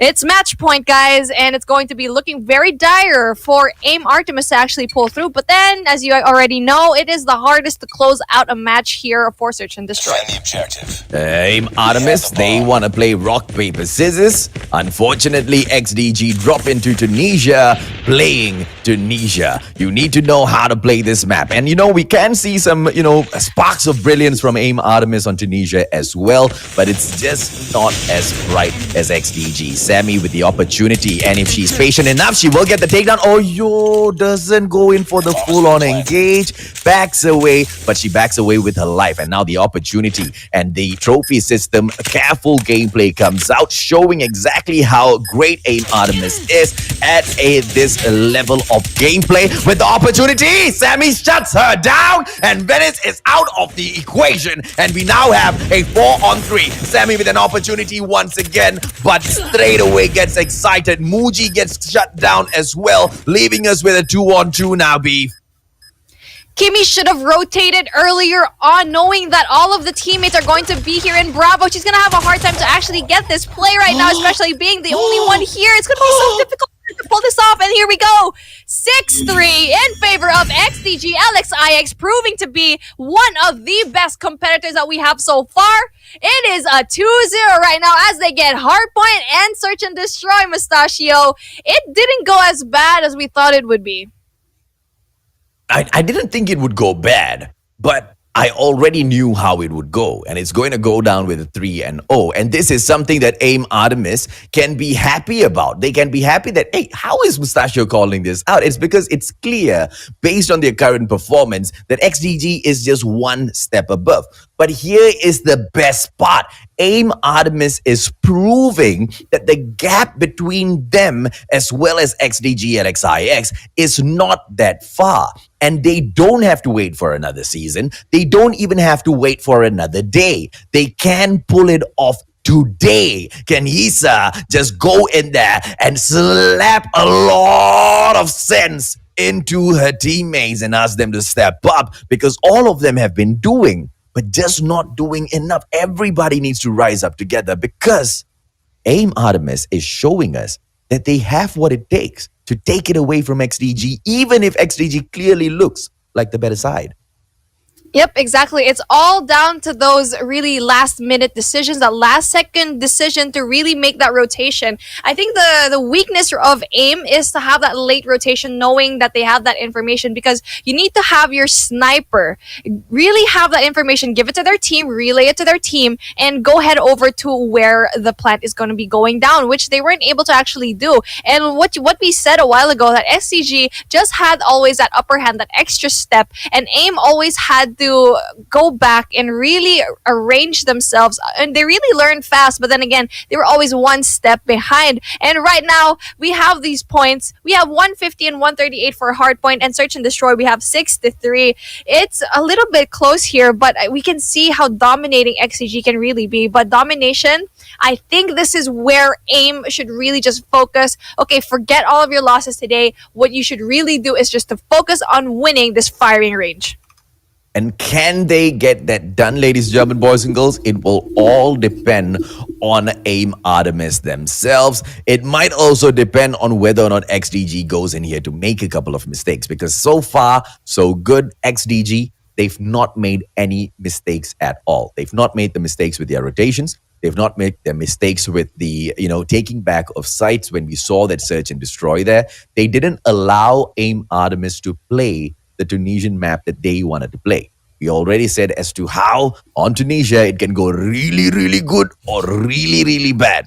And one of the things is making sure your opponents just don't know Tunisia, or you know better than your opponents. Unfortunately, they didn't. They went in there and they walked right into an L. Is this going to be the same way for firing range? If anything, game number 1 might have shown us a little bit of sneak peek into the results here. Well, it's going to be interesting how all these play together, because so far, all of the teams that actually chose Tunisia lost Tunisia. And this is kind of like the pattern we've been seeing so far, right? Because it went really, really bad. But then here we go. They have the chance to redeem themselves here in domination. AIM, you can definitely get that chance to really have that rotation down, because we know domination is one of the games that you can really have that pick. We've seen teams before really have those clutch moments in domination firing range, right? Last tournament, we've seen it. Astra one shot, one kill, did the amazing, the unbelievable, and having that comeback. And it's very possible that we see this today if they really want to do so. Yeah, so we want to talk about firing range, and obviously we want to talk about those, domination points itself, right? We've got Alpha, Bravo, as well as Charlie in here. You've got your clearing area, you've got the barracks hut that needs to be controlled, and then you've got the mid square as well. Now, mid square is going to be such a pain to touch, because you now bring into play the second floor of Barracks Hut into the fray. When you go into Hardpoint, Barracks Hut is not such a huge problem. Barracks Hut is only a problem for the players at auto repair, because you should be able to shut them down out from there. But when you are on the position itself, you don't need to worry about Barracks Hut. This game mode, everything changes, which what makes Bravo so hard to capture. Which team will be brave enough to go in there for the first play, B? Well, it's gonna really matter on where you spawn off to, because if you're gonna be spawning off of Charlie, you have the advantage of actually getting into top 10, that second floor that's gonna have a nice view off of that Bravo flag, and also you're gonna have that advantage of getting into trailer first. Now, those are 2 power positions that you might have, and even going into that tower, maybe you already have that, especially if you're gonna spawn over an Alpha.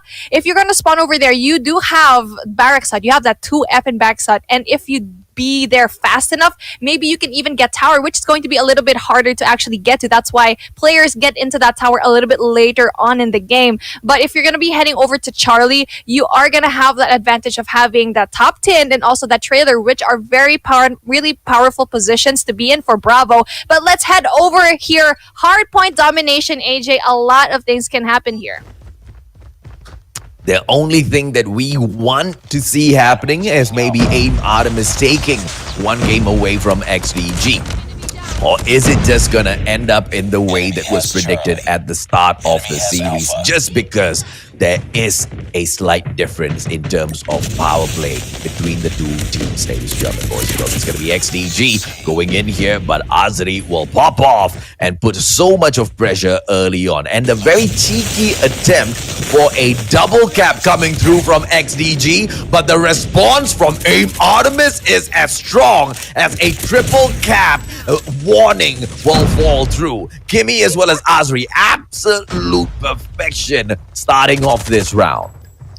Absolutely, absolutely perfection. This is the thing that we really wanted to see here, right? Domination is going to be the name of the game, and so far, a lot has happened already. They tried taking Charlie, they tried taking Alpha with no success, but that's a good thing because you don't know what's going to happen here. Bravo is still unoccupied, and we see here AIM really going in there, but just really trying to do that cleanup, really getting rid of those people in those power positions, AJ. Oh, absolutely, man. Bravo as well as Charlie now picked up by AIM Artemis. They might just lose clearing area here because of the amount of forces, the number of players they have in that spot. What a prevention by Azri as well as Sammy. All of the players that come in there to pick up that Charlie spot gets eliminated, and they get a triple cap for just a little bit. But the response does not have to wait because they immediately try to take Alpha back. Look at that prevention coming through from Kimmy. This is a different side of AIM Artemis, but we've also seen an aggressive AIM Artemis at the start of match number 1 as well. Can they keep the pressure up? Yes, they need to be consistent. That is absolutely important here because there's still a lot of things that can happen. There's still a second half. There's still operator skills. They need to have that timing ready. And right now, they're doing such a good job so far as they have 44 points to their name and 27 for XDG. They really need to get those power positions, which they are actually getting. And Trailer is going to be contested right now, but they're doing such a good job, AJ. Oh, absolutely, man. They are just popping off in here. AIM Artemis, they just need to hold on for a little bit longer. Look at Sammy just playing her power positions right. She has got a great hold onto the white warehouse, putting down all of her artillery and the support items in here for herself as well, as she has got her team members to cover her back. AIM Artemis, they need to keep a better hold on the game because XDG, this is their comeback gameplay. Can they get a triple cap? Afia just holding on to the defense on that barracks hut, preventing those players from popping out. Venice might be able to grab that Bravo. She does, but they lose Alpha. Barracks hut will fall right back to AIM Artemis. This is the sort of back and forth that we love when we drop into domination B.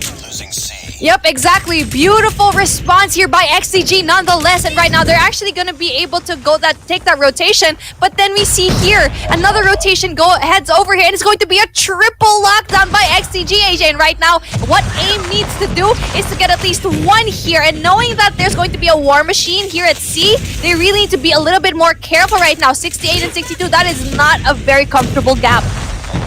The kind of gameplay that XDG is taking here right now, ladies, gentlemen, boys and girls, makes them, look like they want to be the comeback queens of the Valkyrie series. How many times do they want to allow AIM Artemis to tease them? How many times do they want to allow AIM Artemis to tease all of the thousands of the audience watching here that they might get the lead and then take that lead right back from their cold little fingers as they go in for the slave. This is a beautiful game of really violent chess right now. If chess pieces could move as fast as this, now this is what they look like. And right now, it's the answering of what is going to happen. Both of these teams are so good, and so far, that's why the points are really close together. It's because these teams really know what's up. And right now, they're doing such a good job in defending all of their hard points and really getting back into those hard points and also into those domination rounds, really getting to know what does happen here, because all of that triple cap, it doesn't really last too long because they know they need to get to that 1 point.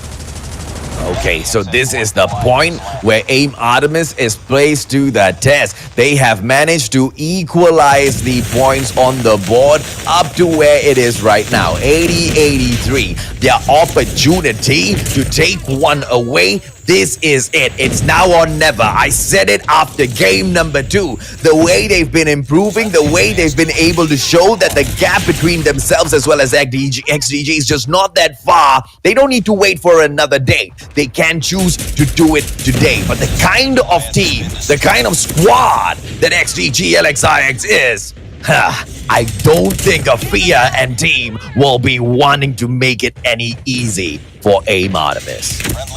Yep, exactly. Right now, you can see the score streaks and the ecos are actually going to be saved up right now. Isa doing such a good job in that trailer. And again, that power position is key. But right now, they're going to have a hard time to actually get all of those power positions. As we can see here, the score streaks and the operator skills are coming in. Look at this, AJ. It's going to be a veto.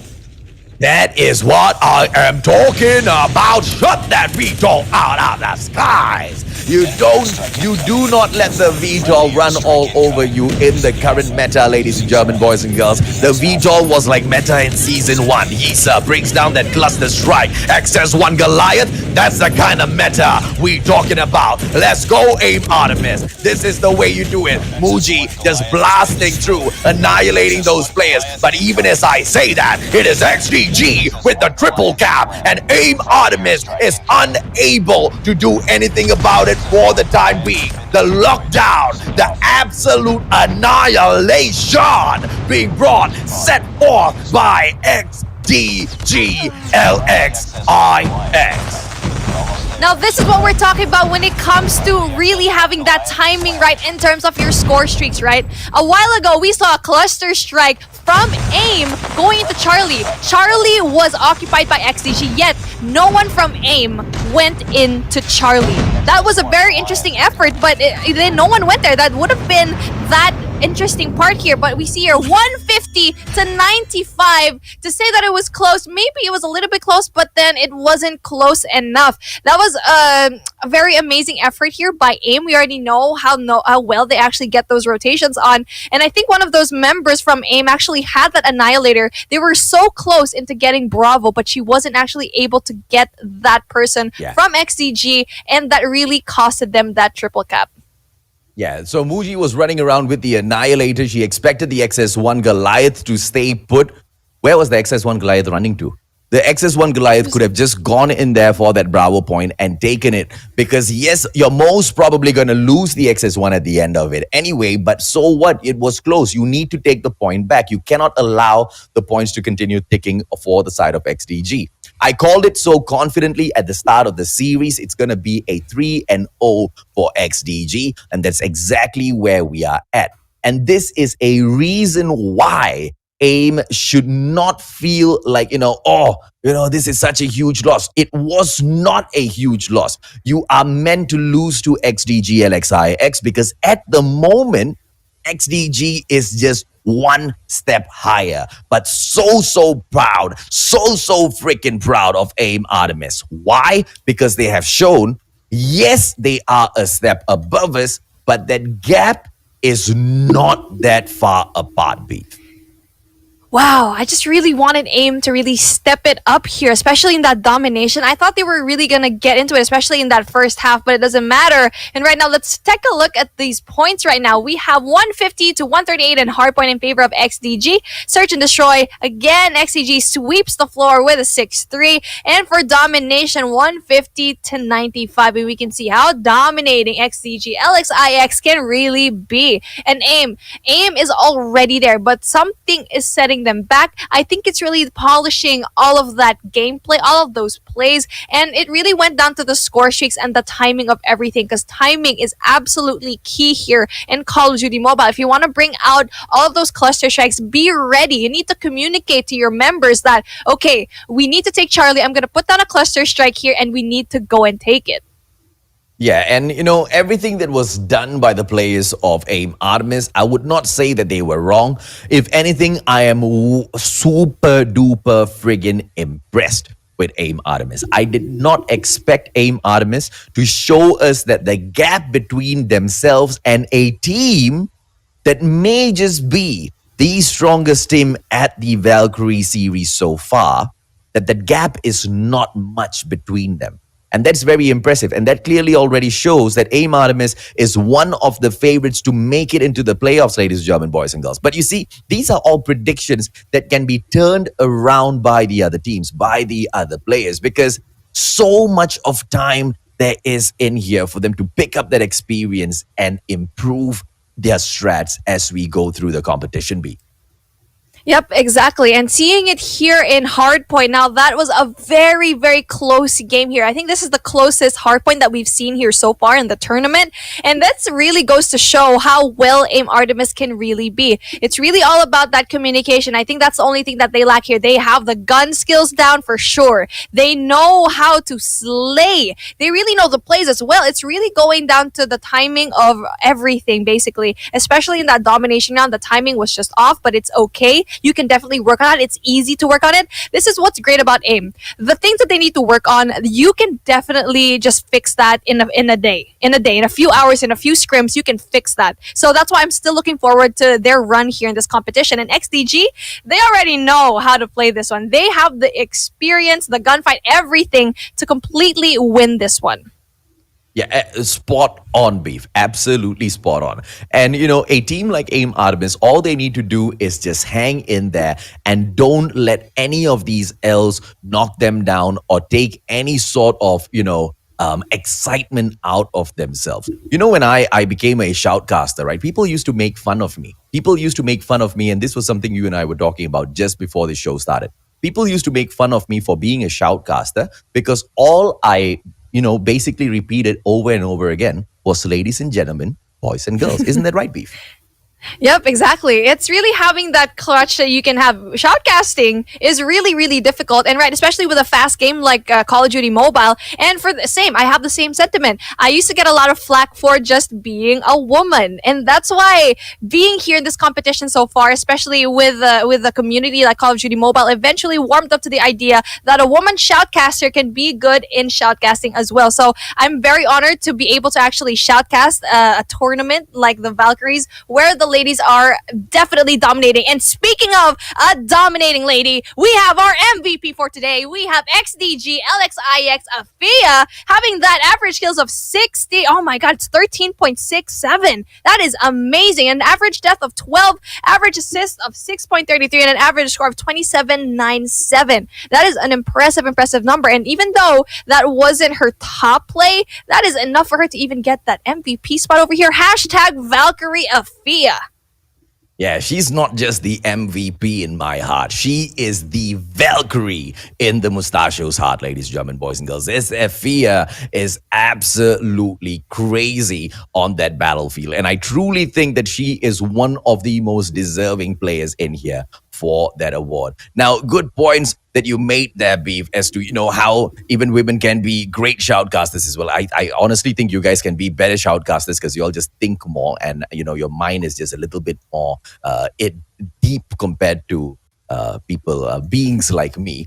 But where I was going with that is people made fun of me for something that I just started doing at that point of time. And look at where I am here today. Shoutcasting the Valkyrie series right here with you as well. And I can say that almost all of those big Call of Duty Mobile tournaments, you will be able to see my Misai dropping in here, sometimes with a double Misai as well, because that's exactly how we flow, right? But if without all of those time as well as experience going in there and getting put into difficult situations, we wouldn't have been able to rise up here. And that's all AIM Artemis needs to remember. So many days to go forth in here and to continue slaying. Let's take a quick short break. When we come back, more action in here for you guys.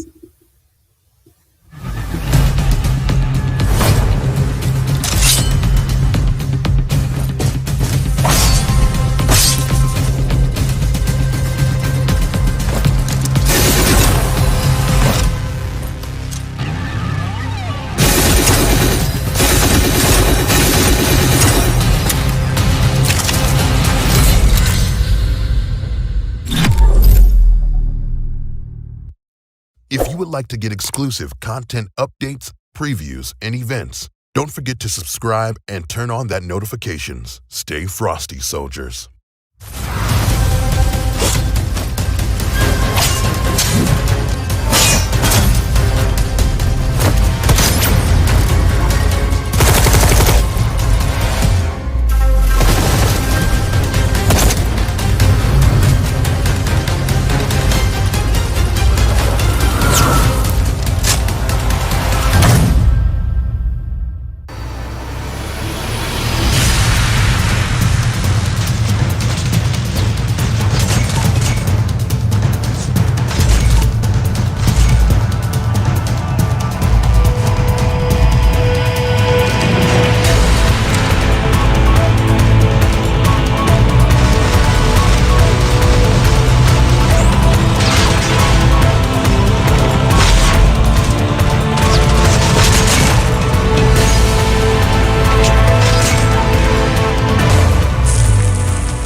Welcome back, ladies and gentlemen, boys and girls. This is the Valkyrie series brought to you by Call of Duty Mobile. My name is AJ. I'm the Mustachio down here with the one and only Beef Mommy, bringing you all of the hottest action for today. And the action has indeed been hot as it was yesterday. We saw a donut galore, and the donut galore will continue. 2 back-to-back 3-0s.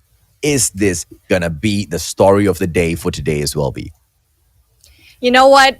For game number 3, I don't think that's going to be the case because we already know Gaijin Invicta versus Velvet. Philippines versus Singapore. Rejoice, as we can see here, the hottest game that we're going to have so far. And we already know these two teams did so well yesterday in their brackets. And right now, we might see finally, hopefully, a French fry or something. Just no donuts. No donuts for today anymore. I'm sick of the donuts. Okay, unfortunately, I have to be the bearer of bad news. Gaijin Invicta is probably going to have a very tough time going up against the very sexy, beautiful, and so scary ladies of Call of Duty Mobile from Singapore in here. It is none other than Velvet with the most amazing lineup in the Call of Duty Mobile female scene history, okay?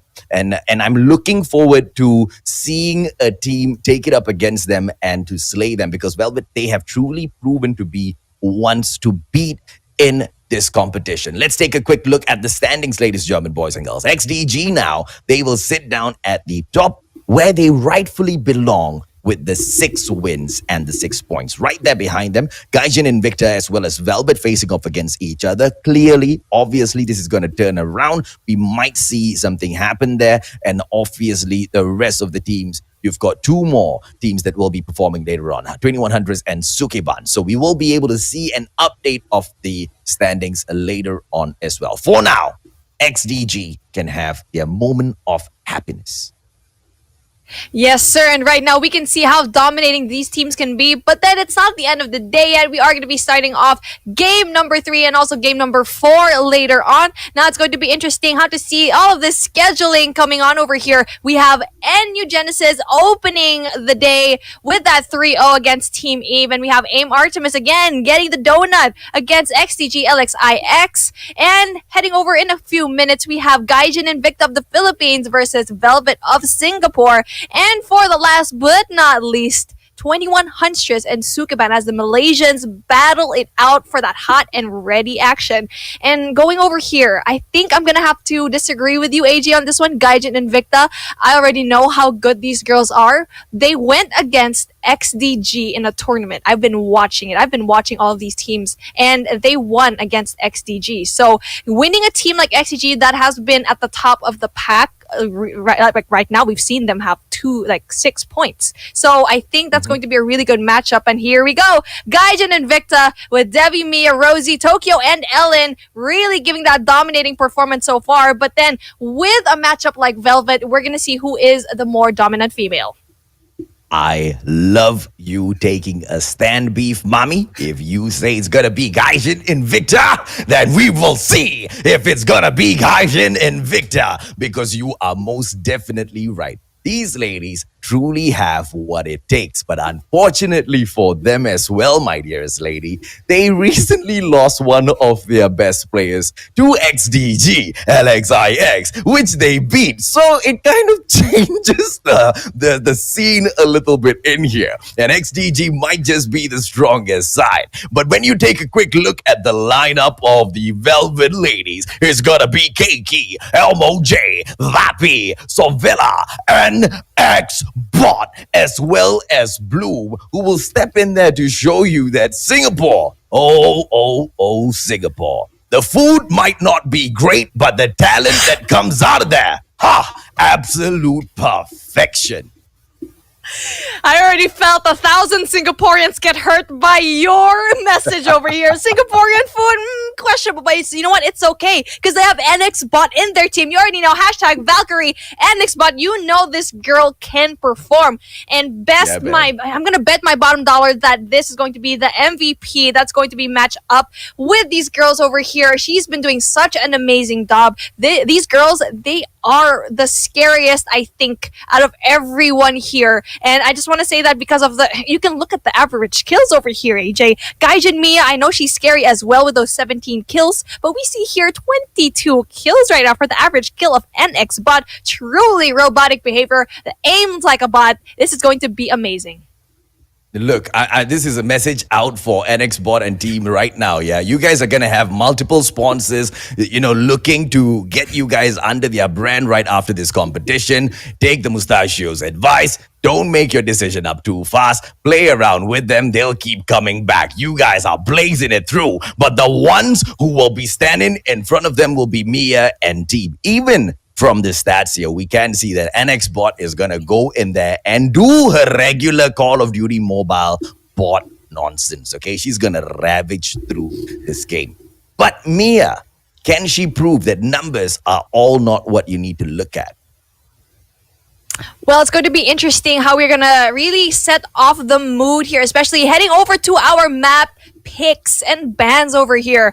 Invicta is going to win that coin toss, getting map number 1 and map number 3, which is going to be Hardpoint and Domination. Now they have that upper hand against Velvet, which is going to be very interesting because we already know that you need to have the upper hand here every single time, basically. And Search and Destroy, that's going to be the pick of Velvet. Now it's interesting to see how they're going to be able to actually play in Hardpoint, especially knowing what kind of bans that they're going to be making. If they ban a specific map, let's say Crossfire, right? It means they're not comfortable in those long range engagements. And here we go. Firing range and Summit is going to be banned. So you can actually find the psychology of the team with their bans. It means they're not strong here or the opponent is strong in these maps. Them banning Summit, Velvet, it means maybe they might have a difficult time with close range engagements. But here we go. Standoff Hardpoint, AJ. You already know this. Yeah, it's not going to be easy to take Hardpoint at standoff, right? Hotel Yard always is a problem. And, once you allow one of the warehouse or house to be taken over, bakery as well, it's very easy to set up a towering defense in there. So whoever who gets the Special Forces base first is going to be having a problem because that's most probably going to be their spawn point through the game. It's going to be a game of chess at the standoff with the spawn resets because it's a very, very small map for those rotations. Let's see exactly how Gaijin Invicta will prevent Velvet, who's really great on the gun skills, to stop them, from resetting their spawns and, of course, going in for their own play. The same exact maps getting banned off for the second game as well, Search and Destroy. And let's see what Velvet will go in to bring us to. Please don't be Tunisia. Please don't be Tunisia. Please don't be Tunisia. Please don't be Tunisia. Please don't be Tunisia. Please don't be Tunisia. Please. Oh, thank God. It's going to be Raid. Okay, that breath of fresh air that we have here for Raid. And yes, it's very nice to see this map. We already know this map is going to be absolutely great for Search and Destroy. Now, it's going to be a big and well-balanced map here in Raid. You need to be able to be careful here because it's so fast. A lot of things can happen here, and a lot of things can go wrong really fast as well. But then Raid is definitely a map that you really want to pick, especially if you have a really strong sniper. We already know from NU Anarchy's position here, they really love this map because their sniper Bayman did such a good job here, and maybe the girls from Invicta and Velvet, maybe they took a little bit of lessons when it comes to you do RSG and also with NU Anarchy in taking this map. Yeah, the problem with Raid also is that it's got a lot of buildings for you to sneak in and out of. You can use the kitchen, you can use the gym, you've got the gallery in there as well, top and bottom floor. So lots of spaces where you can force a close quarters combat. So the KRM as well as, the QQ9 is going to be shining at this map. You need to have a true balance, especially if you want to drop in for search and destroy, right? You can't just be continuously forcing a long range engagement and then lose out on those close range combat. Firing range, crash, doped out of domination. And Gaijin and Invicta have got the final chance to say, where do you want to go? And they say, let's dance at Crossfire. So we will be able to see those snipers pop off as well. But this is going to be domination. And the best part about playing it on this map is whoever who goes in for the side of, let me collect my thoughts here, the special forces base, right? They need to hold on to the office building. If they can close off that choke point and not allow any sort of rotations to come through, they'll hold on to Alpha as well as Bravo. Now, are they going to be able to force a gameplay like that? And I feel like Velvet truly is a team that's capable of pulling off such plays.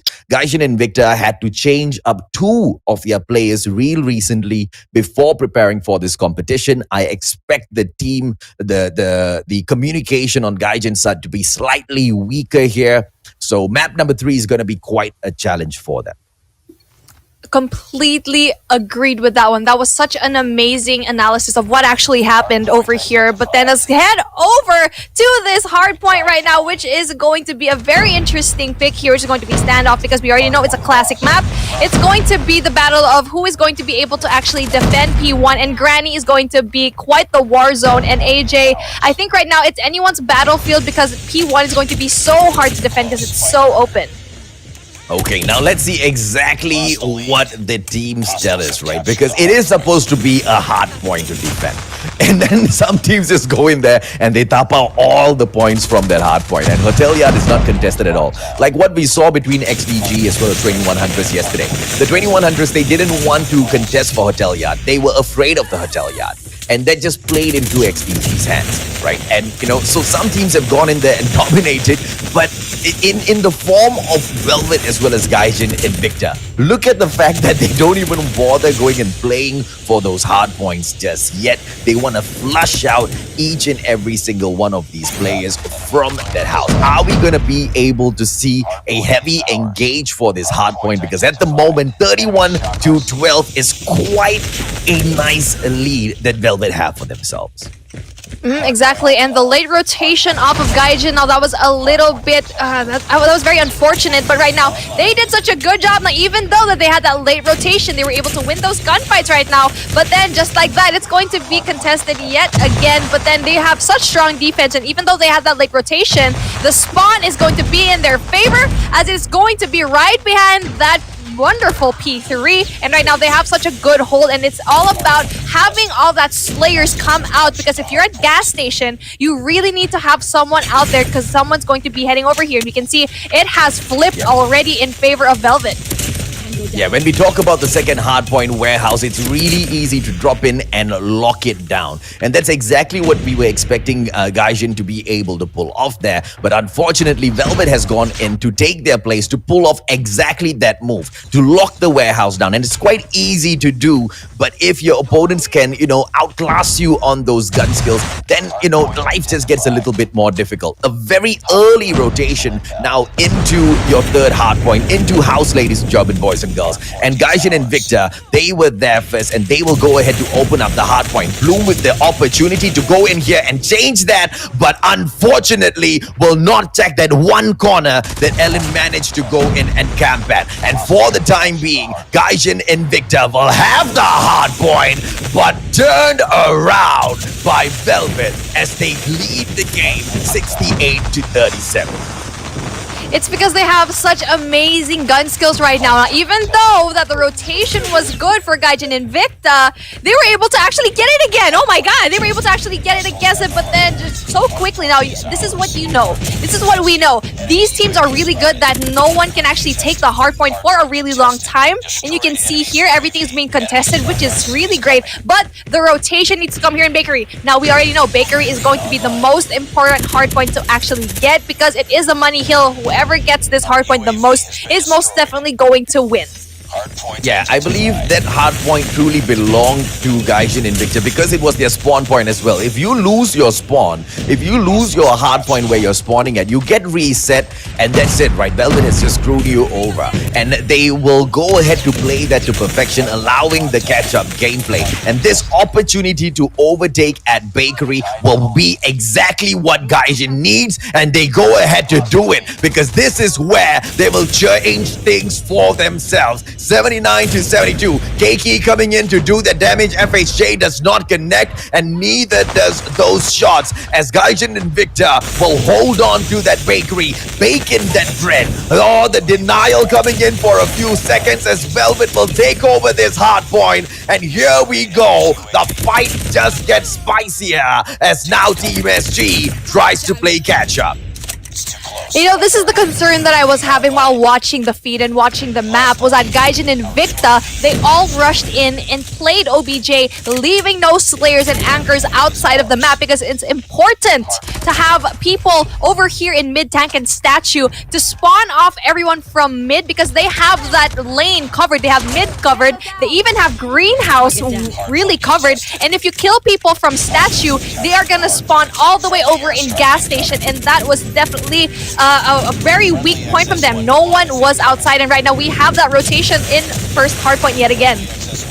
Okay, now this is where perfection will come through. This is where we see where the teams stand in terms of being able to call their strategies. Rosie will pick up the hard point, but only because it was given to them by Velvet. Did you see the exit coming in from Elmo? Backs away and lures them in. But has that sacrifice been enough? Because not only have they allowed them to step into the hard point, they are now not able to take it back, ladies and gentlemen, boys and girls, which leads to Gaijin Invicta catching back right up on those points. Keiki trying to get that damage done, but being contested by both teams, which means neither side will pick up on these points. That's what I love about the Valkyries. That's what I love about these ladies. If I don't get it, girl, you ain't gonna get it too. As Davy will just march on like the goddess that she is and just dominate in this match. Team Velvet, they now have got a real true problem on their hands. They've dropped into warehouse and it's being held on by Gaijin Invicta. Access 1 on the defense, and Davy, like the goddess she truly is, will march on untouchable. They really need to get this done right now. They need to rotate them farm, go into that 2F in green warehouse because we see here the XS1 Goliath is going to be such a pain in the butt and they can't even contest it. Now this is going to be surprising right now as we see such a powerful gameplay here by Gaijin and Devi doing such a good job and really having that amazing effort. She was there camping with the XS1 Goliath when there was still 15 seconds in P1. Now that is what I'm talking about. That strategy of Devi being in P2 in green warehouse with the XS1 Goliath. She was the first one last out. Amazing strategies. Velvet were the better side for such a long time in that game, but never giving up. Not even once Gaijin Invicta held themselves back, and the pressure was so strong coming in from Velvet. But that final play as they dropped in, I can't say it's final play as well because they really built up towards this, right? And Mia was just so impressive in so many of those hard points. Elmo as well on the side for Team Velvet, ladies and gentlemen, boys and girls. But, you know, we need to talk about exactly how that broke down, right? They had one job, and that one job was to protect the house, which was their spawn point, hard point as well. And they did that to perfection. And the question was, can they get a hold onto Bakery? because Velvet obviously was going to go and focus in on that first. They were the first culprits at that hard point, and unfortunately for Velvet, Gaijin, they stepped in to do that damage, Beef. Yep, exactly. Bakery was basically split 70% to Gaijin Invicta and 30% into Team Velvet right now. And that proved to be very costly, as we already said. Whoever takes the most time in Bakery will definitely win it. And not only did they take Bakery, they also took P1, surprisingly, really engaging all of their score streaks, and not even, you know what? The smartest part here, they put a lot of effort into really getting P1, but then secretly underneath the mat, they were also planting a seed in P2, which was the XS1 Goliath, and eventually leading them into that victory with 150 to 112. Very smart plays here. I'm very impressed with what I've seen today. This is a shocker. This is an upset. This is a situation and a result that even Velvet did not see coming. Gaijin Invicta had no right to win standoff. None whatsoever after what they have gone through recently. Stepping up to the days of the tournament, they didn't realize that they couldn't register an iPad player, and they had to lose such a key player in their team. They also lost a really, really great talent to XDG LXIX. Two great talents taken away from your team, and then you need to get two other replacements last minute and get it to gel within your team, and then go up against one of the best female team in the pro Call of Duty mobile female scene. Oi! This is nothing short of an achievement. Gaijin Invicta right now, what an amazing upset. Can they maintain this pace?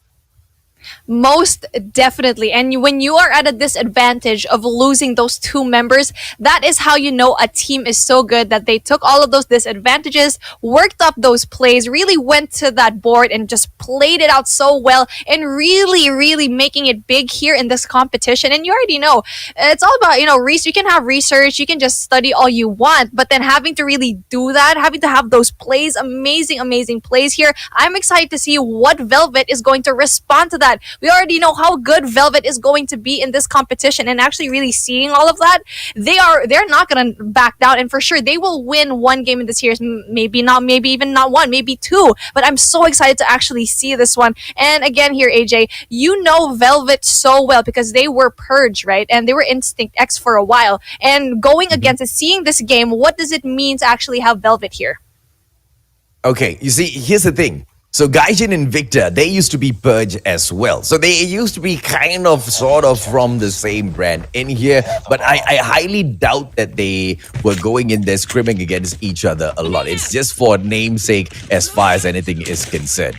The most important thing to note is tanking the sort of changes last minute and being able to keep your composure at a competition of this level against a team like Velvet, right? Bloom shutting down Gaijin Tokyo early in this game, but that's after Sobella got taken down. Now Davey just stepping through, but Bloom once again equaling things up. Mia not able to change things around this time, and it's going to be Rosie as well as Ellen, a 3-on-2 situation. And where is the bomb, ladies and gentlemen, boys and girls? It is with Velvet being planted all the way down there at that basketball court.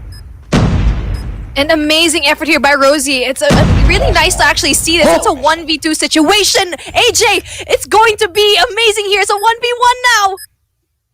Oh, she needs to be careful because Rosie, she's got that sniper on her. How will we be able to catch her off? And it is Bloom not even thinking twice about what her move should be. They knew she was a sniper, and she knew she could not win a combat from such a distance. She needs to close the gap down, but that is a risk that you take because a quick no scope can come through from that sniper. A quick flick shot can come through from such a gifted sniper. But are you cakey, Rosie?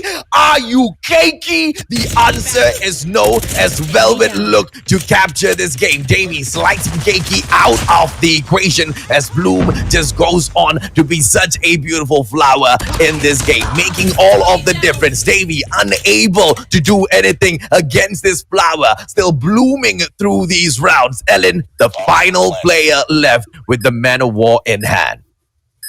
Bloom in the previous round had 4 kills. So close to getting that ace, and you already know you're in trouble when a player like Bloom is still in the competition, especially if you're the only one here. And the problem is here for Gaijin and Invicta, they are a little bit too aggressive, knowing that they are on the defense right now, AJ. The name of the game is that you wait for the plan, maybe get in place for some picks, but then they went in there a little bit too aggressive.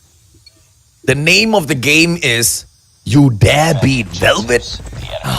This is the response. But here's the thing, Gaijin and Invicta, they've done it once. Doing it again is not gonna be a problem at all. But this is where Velvet is playing the game of, just pure strategies. Just going in here to shut them down early, to show that if they wanted to be dominant in this game, they can be. And that might just shake Gaijin and Invicta off, or will it? Because Gaijin, they have got an opportunity to change things around with Tokyo opening things up by shutting down that beautiful flower.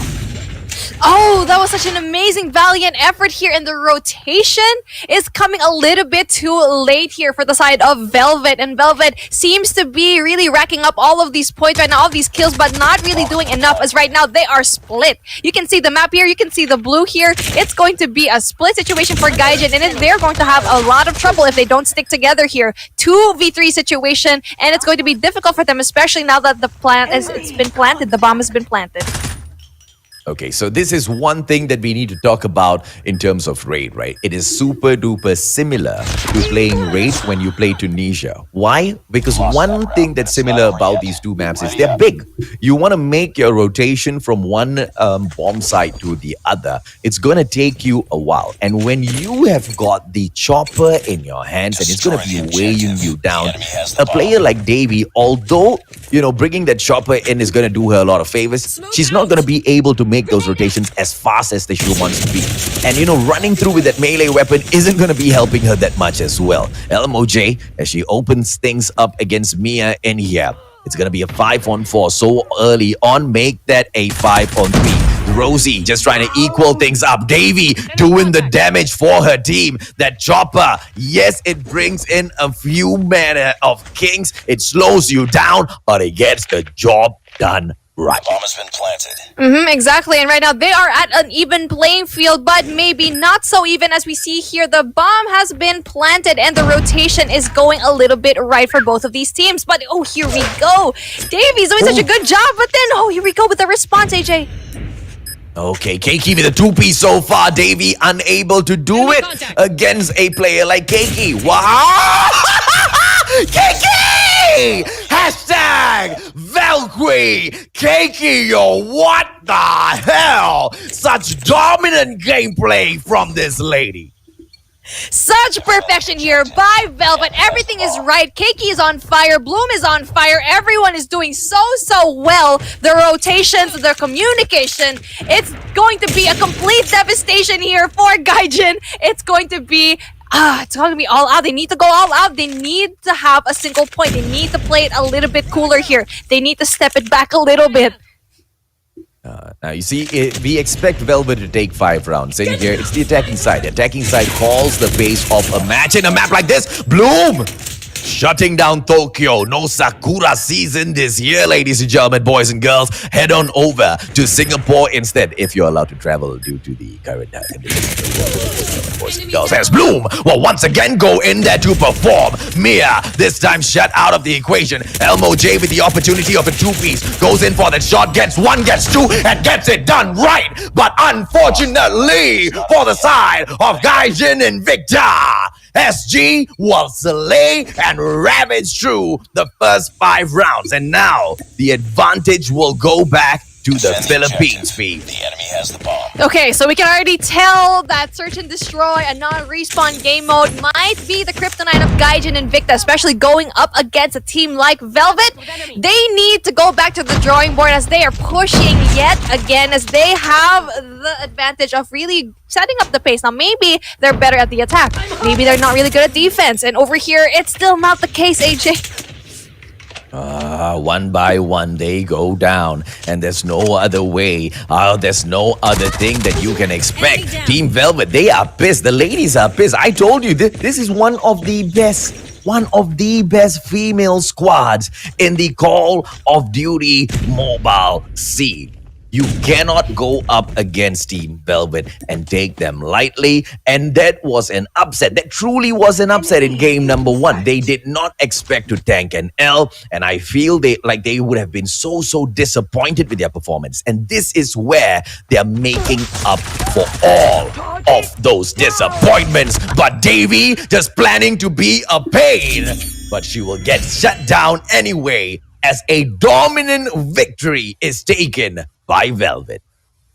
Now, this win was not a surprise, as this was the pick of Velvet. They really picked out Raid for their favorite in Search and Destroy.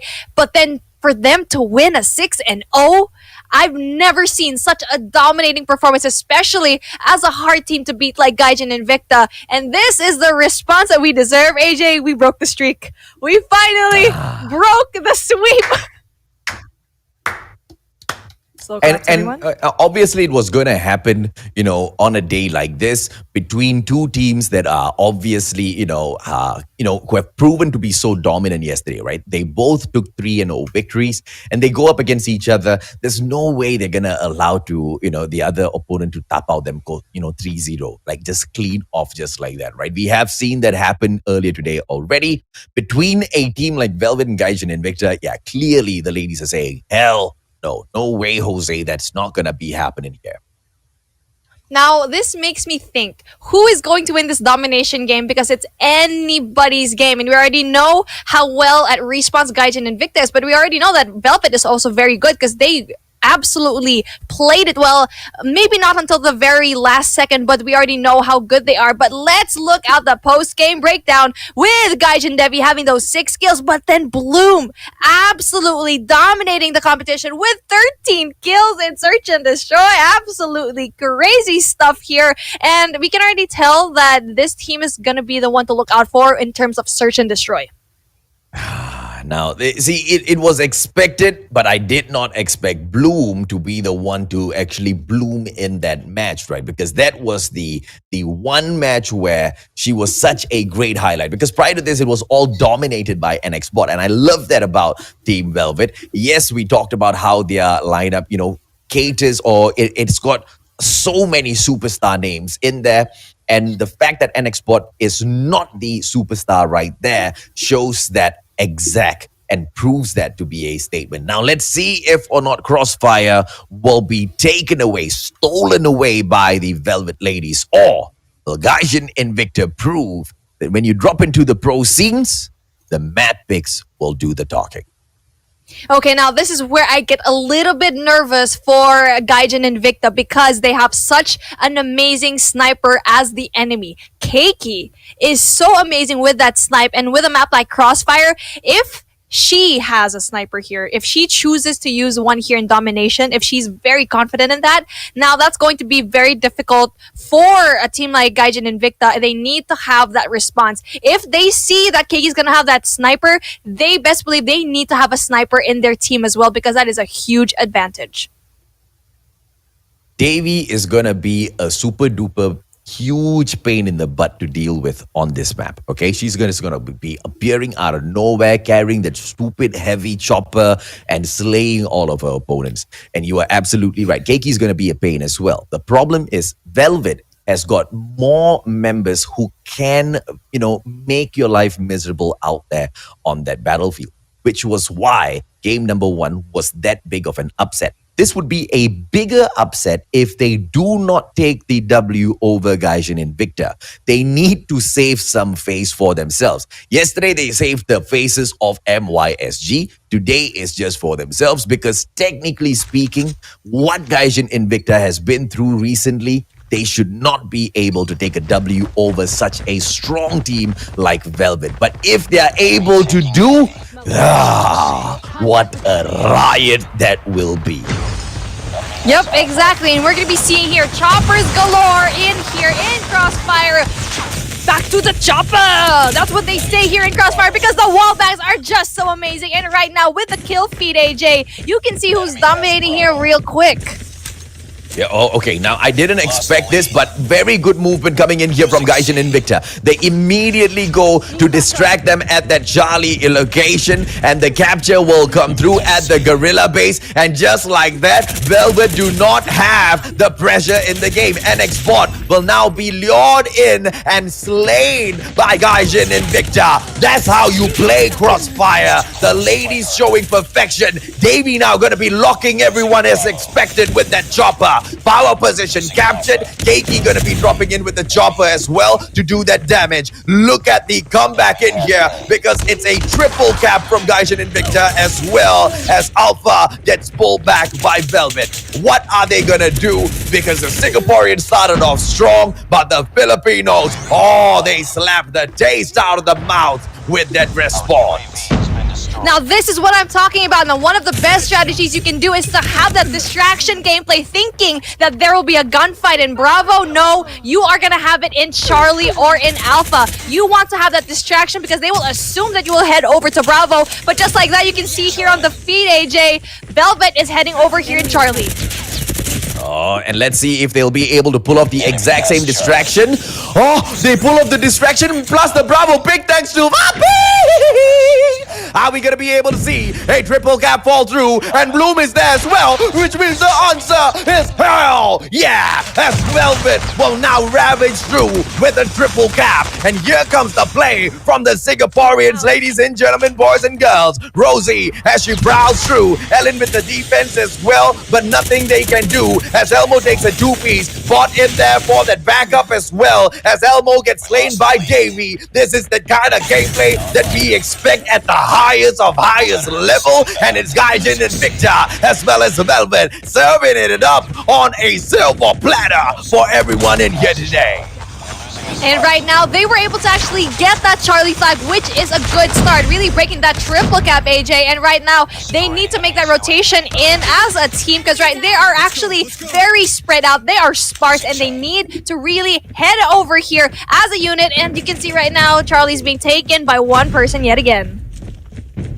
Let's see if or not they will be able to pull Bravo back. NX Bot trying to get that damage done, but that Bravo side needs to fall. That Bravo side will not be captured. But the prevention might just come through. Look at NX Bot come in here, and they will get it as well at that halfway point mark. They deny Gaijin Invicta from making a comeback, but it has been enough points pulled by Gaijin Invicta in round number 1 here, Beef. This is not gonna be a very tough battle to go back in and give that fight to Velvet. Yep, exactly. And right now, they need to do that same strategy as they did in that very strong half. They faltered at the very end of that first round, but it's still very possible for them to actually pull through, especially with that distraction gameplay. They did such a good job, and right now, they not need to fall into that pressure, but we see here 2 points are being captured.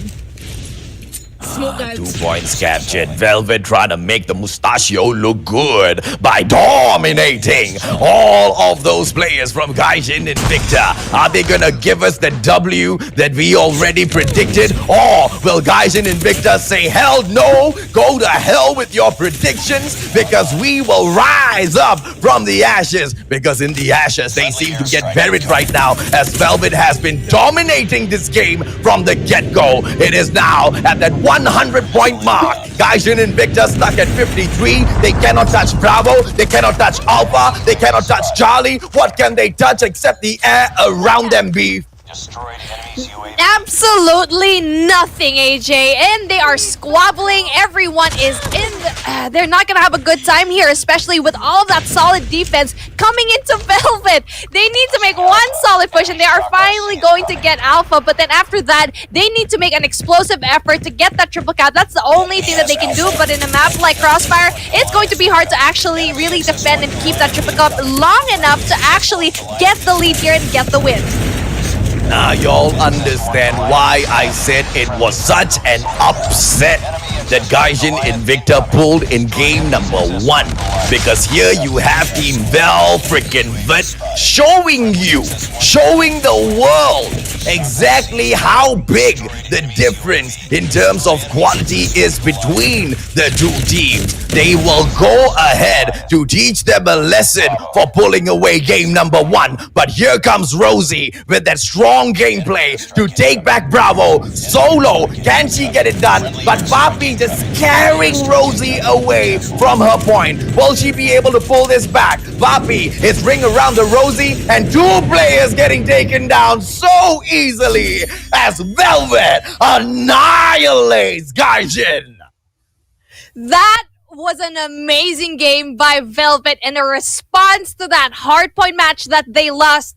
They were like, okay, yeah, fine, you win hardpoint, but we'll get 2 more points here. Search and Destroy and Domination absolutely dominated by Velvet. No close answers to that. They absolutely had those points. It was not close at all, and this is the Velvet that we know of. But then having that one loss, I think, really put that fire in them. And Gaijin Invicta, unfortunately, didn't put themselves in those important positions and faltered after being, after that first half. It just went downhill from there, AJ. Did not get those power positions off of Bakery, off of Delhi. They didn't get that point in that dumpster because they kind of forgot that they can spawn out in anchor positions and really anchor out all of those players to the other side of the map.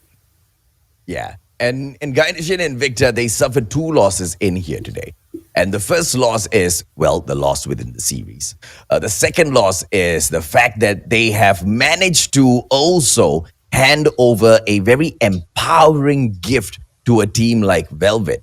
And that empowering gift was Team Velvet underestimated Gaijin Invicta in game number 1. Team Velvet got a little soft in game number 1.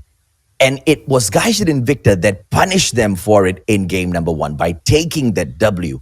And by teaching them the lesson so early in the game, the girls from Singapore are never, ever gonna let their guard down in the competition again. And that's the second loss of empowering your opponents, as Davey would go ahead to pick up that expected MVP with that very annoying chopper that she is so damn good at. It will be LMOJ.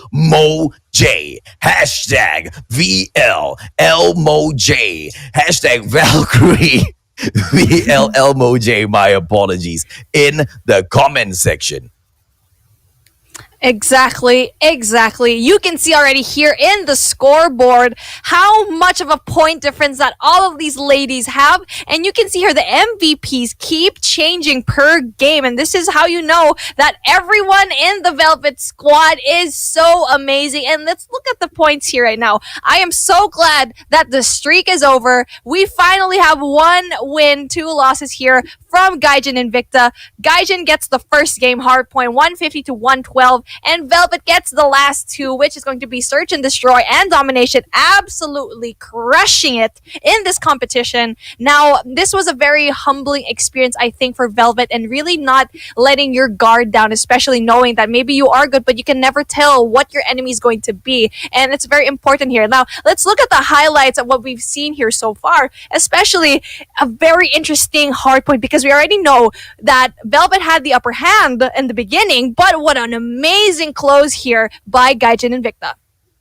Yeah, so Elmo J and all, they were really confident picking up this fight down there at that hotel yard, right? And they were really dominating the points at the hotel yard as well. And things didn't really change much in here. It just got solidified for Team Velvet. And then when we went over to the warehouse as well, it was Team Velvet once again that showed that they can flush you out as well as put a lock on for that hard point. It is at hard point number 3, the rotation as we go into the house, which allowed you Gaijin Invicta to catch up and the bakery takeover. This is that sweet spot battle that held those two teams close and got them that win.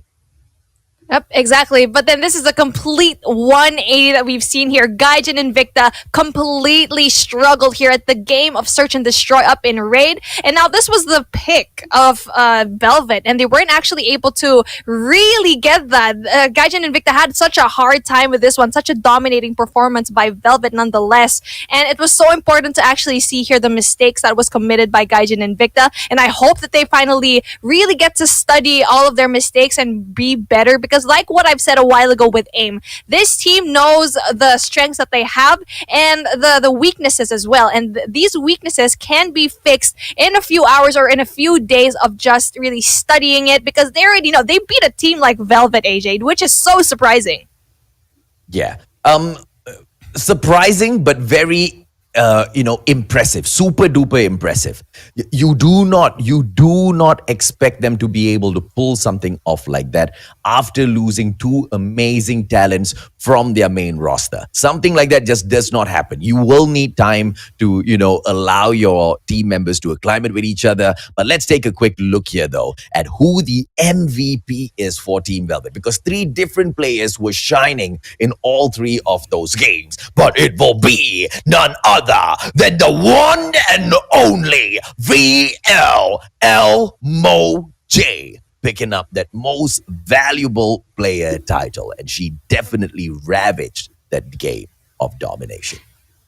Elmo J has been such an explosive player here. Hashtag Valkyrie Elmo J. Not only was she the MVP today, but yesterday she was actually quite the goddess as well. She was such a Valkyrie. She completely exploded with every game mode that she actually played. She was part of the top, and no wonder why a team like Velvet is doing so well here. And I'm so excited to see what this player really has to offer, and especially with a talented team like Velvet to actually shine through other players who are talented as well. Now that is an amazing title to actually have here.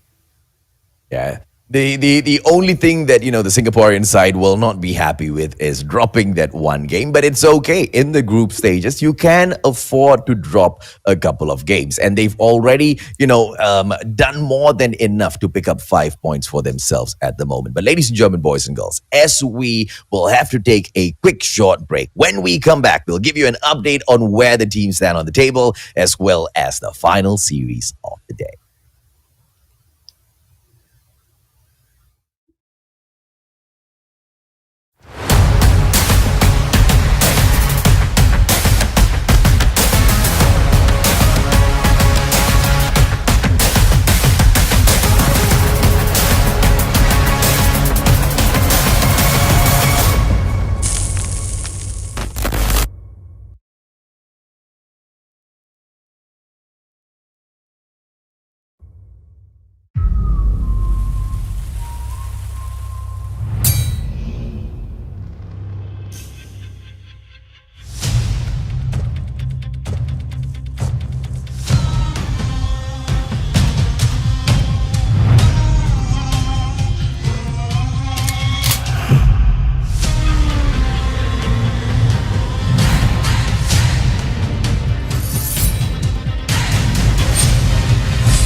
Just look around you.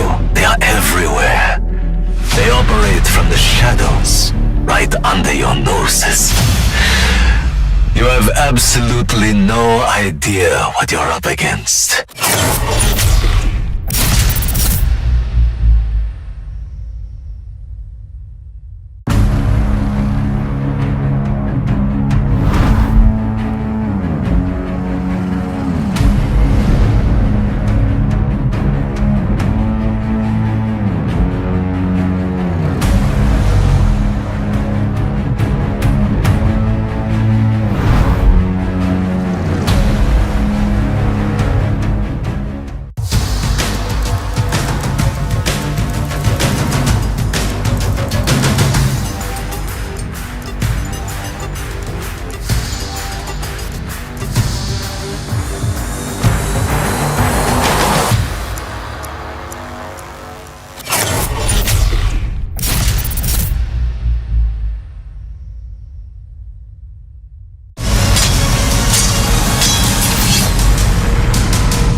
Welcome back, ladies and gentlemen, boys and girls, to the Valkyrie series brought to you by Call of Duty Mobile. My name's AJ, I'm the Mustachio, down here with the one and only Beef Mommy as we plow through multiple series where the best of the best female talent within the Call of Duty Mobile scene fight it off against each other. I am so happy with what we've seen here today, and I did not expect any less. Greatness has been shown, and it's not even the end of the day, and we're already heading off to game number 4. Let's go back into game number 1 and 2. The sweep happened. It was kind of expected, but then for game number 3, Gaijin Invicta versus Velvet, we see Gaijin Invicta absolutely giving that very impressive win in Hardpoint. Now, it's so amazing to actually see such a very impressive fight like this. They gave that bread. They gave that tinapa, AJ. Okay, now before we go to the schedule, it's okay. I wanted you guys to see my face when I said that. It's all right, ladies and gentlemen, boys and girls. We'll come back to that in a bit. 21 Huntress will take on Sukeban as we move into the next series, and I feel like it is gonna be a series that is going to be quite straightforward. The 21 Huntress dominating Sukeban. That's most probably what's gonna be happening. Or will we see a Gaijin Invicta rise to perfection where Sukeban just slaps the Huntress and make them the hunted? Yes, exactly. Absolutely perfection here. Now we're going to be seeing if 21 Huntress can really prove that they can do another sweep here against Sukeban. And are we going to have another surprise here by Sukeban? I really want to see here. Now I want to see the 21 Huntress line up here for today because we know how dominating they can be and how well trained they are. And here it is. Tyra, Sakura, Katniss, Edora, and Fox being the ladies for the 21 Huntress, and you already know these girls can really bring it to the game. They were able to actually get a little bit of good plays in that first round, but they weren't able to actually get some points, so they really want to do this redemption arc going here. Hashtag Valkyrie Fox. That's what y'all need to throw into the comment section, ladies and gentlemen, boys and girls, because this team is on fire, and Fox, she brings the heat. But who will they be taking this fight up against? Who will they be facing in here, ladies and gentlemen, boys and girls? Because representing Sukeban is a squad of 5 very, very talented players of... No, not this one. This one, Azuri, Moana, Meow, Sharon, Harley, as well as that one Kex. And I tell you, if I see that face putting that L on her forehead in front of me, and if she was showing it to my face, I will bring the fire, the thunder, the lightning. I will make my dog bite her. But then can I just say, look at their logo. It's probably the coolest logo I've ever seen in this competition. Actually, you know what? Not even in this competition. In all of the tournaments I've seen, look at how well made that is. Truly amazing. Truly scary to see how well these girls will do. And really being represented by that kabuki mask and that lady over there with the white face. It's so amazing. Now, okay, so who will be the ones that you have to keep your eye out for, your ladies and gentlemen, boys and girls? Because two very, very talented superstars have been ravaging the battlefield so far. Tira as well as Azuri. Both of these players, when you put them head to head, on the average kill, Tira is just slightly better. She's also slightly better on the deaths as well because she's dying a little bit more, helping out the team members. But look at the assists though. She manages to take that up higher. And this can just tell us just one thing, that it is the type of player that Tira is that jumps right into the fray, taking those battles head on. And Azuri, she can hold back a little bit, but when you hold back from those engagements and those opportunities, you're not going to be able to get those crucial kills for your team as well, B.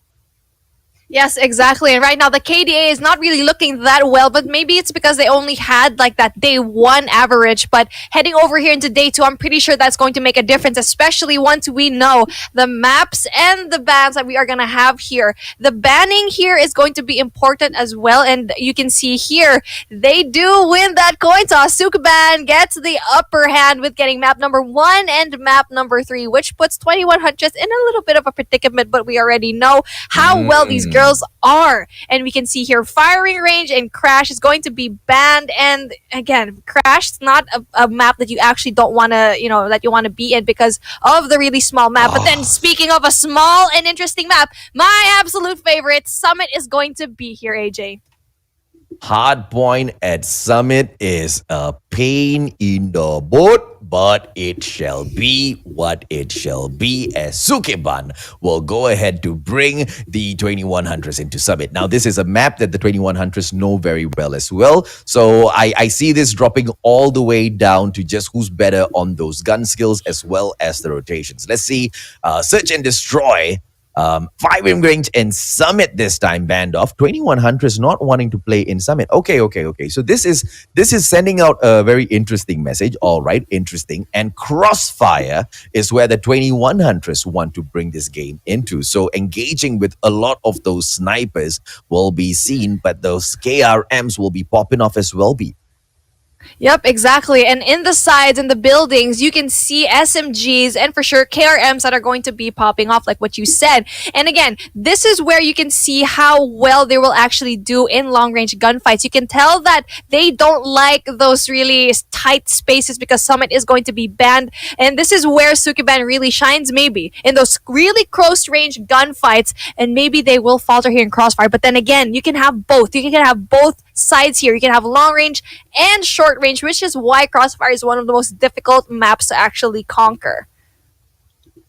Okay, so let's see how they play this at Domination. Firing range Crossfire struck off the list, and Sukeban says, let's drop it into Standoff La Mati and light up each and every single segment of this Domination map. It's going to be 3 points, so close to each other. How are we going to do this? Sukeban, they know the 21 Huntress in the Malaysian scene. If anything, the 21 Huntress are like the girl squad in Malaysia, right? For Call of Duty Mobile.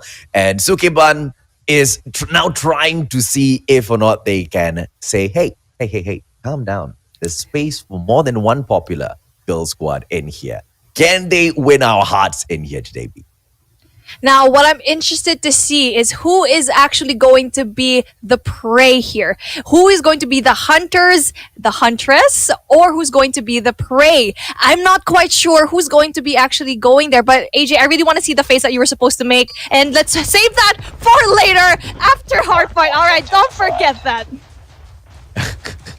Now, I actually just wanted to tell everyone to behave in the comment section because I'm reading through the comments. Don't give everyone a hard time, all right? Behave, Behave. Yao-Chi, as she starts things up. Opportunity to go in for the takedown, but it's the 21 Huntress that will start things off at the hard point, snuffed out by this little cute little meow. Oh, an amazing start here again by none other than the 21 Huntress, and the rotation is key for them. They were able to push in there really early, winning those gunfights, really getting into those positions, but then Sukeban is going to want to actually get all of those gunfights going and to get that contest. Now, there's going to be 24 seconds left. There's going to be a lot of time, and they need to make that really early rotation into P2. 22 points being picked up here by the 2100. So the complexion of the game, it looks like what's expected. We expected the 2100s to be able to go in here and dominate the game. That's exactly what we are seeing.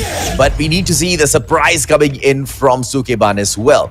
Unfortunately, none of that brilliance, as 37 points get picked up by the 2100s, and Moana is a little late to the party. 2100s, they've already moved on to the second hard point of the game, the edge platform, where they will go ahead to dominate as well, absolutely annihilating Sukeban at this very moment. Yep, exactly. And what Sukeban really needs to do, especially in P2, is to get into 2F. To be able to get that 2F, but right now they're actually doing that, but it's a little bit too late. 35 seconds on the clock. Maybe it's very important, but then they're really losing those gunfights. It's really up to that positioning and really winning, getting those kills. It's really important. No matter how good your positioning is, if you really don't win those gunfights, you will definitely lose this one. Let's see if or not they will be able to go in here, as Fox just shuts them down, and Sukeban managed to pick up a few scrap points. Will they be able to ensure that the next hard point is not just down to those mere scraps, but they'll be able to control the cable car platforms from the start to end? Fox is already at the spot to make their life difficult by locking down the area of the cable car platform. Miaochi, they are lucky because this is going to be their spawn point to depend on, ladies and gentlemen, boys and girls. Gets caught by the Shock RC opportunity, and it is Miaochi with the strike. Will Tira be able to hold on to the hard point? At the moment, it looks like the story will be just that. The 2100s on the hunt, and the prey is Sukeban. Yep, exactly. This is such a strong run right now by the 21 Huntress, and the rotation was late, but then the spawn goes into the favor of Sukeban right now, and I think they're going to be having that hard point. Yes, being contested, but not quite, AJ. There's no way you will lose this hard point. It is your hard point. It's your spawn point. There you go. 2100s playing the game of masters right now. You take it. It's your spawn point. We're not even going to go and try to reset you. We will welcome you down into the blue radar station. This is going to be hard point number 4. Azuri making the right decision, annihilating the opposition, and she will continue to do so. Repositions herself, and she will flush out the Huntress. The Huntress will be the hunted, because it is Azuri annihilating those players. Katniss just pulling things back as the players from the 2100s will continue to ravage on in this point. It is the hard point that they play for. Now, if the earlier hard point was the spawn and the property of Sukeban, this hard point is the property of the 2100s. They cannot lose it. If they lose it, Sukeban's sale, the price on Sukeban goes up a little bit. Whoa, Sukeban with the amazing push here, but then 30 seconds left on the clock that maybe will actually help them. They should not allow the contest here, and they are doing such a good job at this defense. Right now, they're doing an amazing job here, really not giving up and actually getting this hard point, and they need to make that rotation off of that first hard point yet again here in control room number 5. And what I've seen here so far, I feel like they would have gotten that hard point earlier because 2 members of Sukeban stayed a little bit too late in P3. Didn't really go for that formation over there. They needed all of the girls that they could actually get. They could have just left one person there because, I mean, the scrap points. I know that the girls of 21 Huntress did that on purpose to really give them that scrap points because they know that they really need it. But then 2 members there was too much. 1 was enough, and right now they're really paying for the price. Yeah, the first time we stepped into control room number 2, this is the second time we're stepping into control room number 2. Will the second time we step into control room number 2 be the same time like how we stepped into control room number 2 the first time round? It looks like it is, because it's the 2100s that's dominating this spotlight. absolutely annihilating. Now the challenge coming through from Sukeban, but that will just last for a few seconds as Idora goes in for the hunt and then the slay right after, and just dominated at this moment, but being annoyed at the same time. Why? The contest will make sure they don't pick those points up. As Idora loses her life, Sukeban will pick up a little bit of those scrap points, but they cannot continue living on scraps. They need to hunt down the Huntress. Yep, exactly. And you can see here, it goes a little bit too early. That cluster strike, yet again, the timing was way off. No one was there. They could not get any kills. And now, to their disheartenment, they weren't able to actually get in there.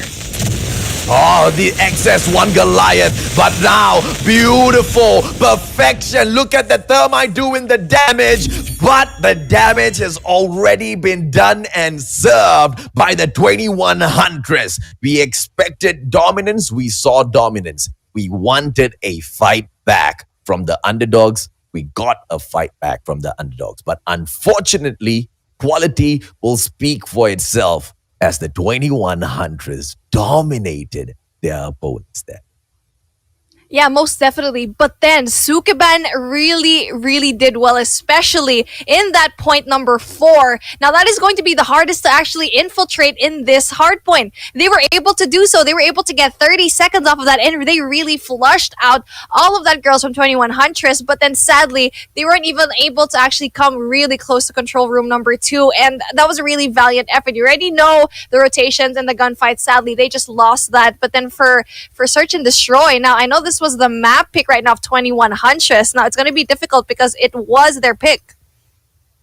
Now, unfortunately, this is the part where that quality will come through on whether or not Sukeban can kind of prove to us that regardless of what happens, they can do the same. They can take away a map pick of the 2100s in the next game, because for this one, clearly outclassed. And if there's anything, Search and Destroy is that sort of a map where you can turn things around against teams that are so dominant with their gun skills, right? Which is why we've seen, things have just really changed up. Fox picking up that really foxy MVP for the team this time, as she truly deserves your nomination. Hashtag Valkyrie 21 Fox. Yes, sir. And right now, let's look at the scoring. We have 66 and 150, a complete domination yet again by the 21 Huntress. And this is going to be their map pick. Sukeban lost their map pick, and we can already tell that Crossfire is going to be very difficult for a team like Sukeban, which shines at a very close range map. And Crossfire is going to be very difficult, but I think they can be cheeky by just staying in the shadows, really staying to broken walls, really not being seen by snipers of 21 Huntress. Yeah, so if that's going to be the problem, right?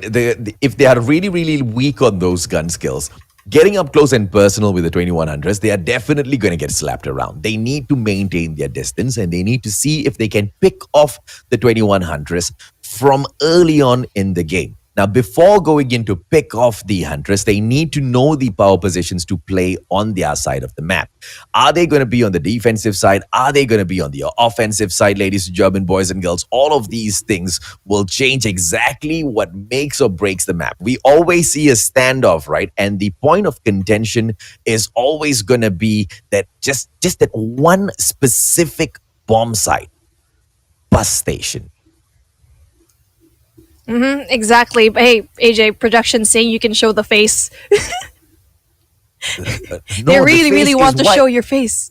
Yeah, why you're fighting in the comment section like children? Oh my goodness. Hey, I'm taking note of all of these names, all right? I'm taking note of all of y'all in the comment section. Now, before the moderators go ahead and ban you from commenting in the page, behave in the comment section. Spread love. It's all about love and kindness and peace here, guys. Just be all kind to each other, especially in the comment section. Just show your support to the that you actually want to support. And don't forget to do the hashtag Valkyrie and also the IGN of your favorite player, because we are going to be rounding all of that, picking 8 of them at week 2, and you're going to be seeing it over there. Yes, AJ?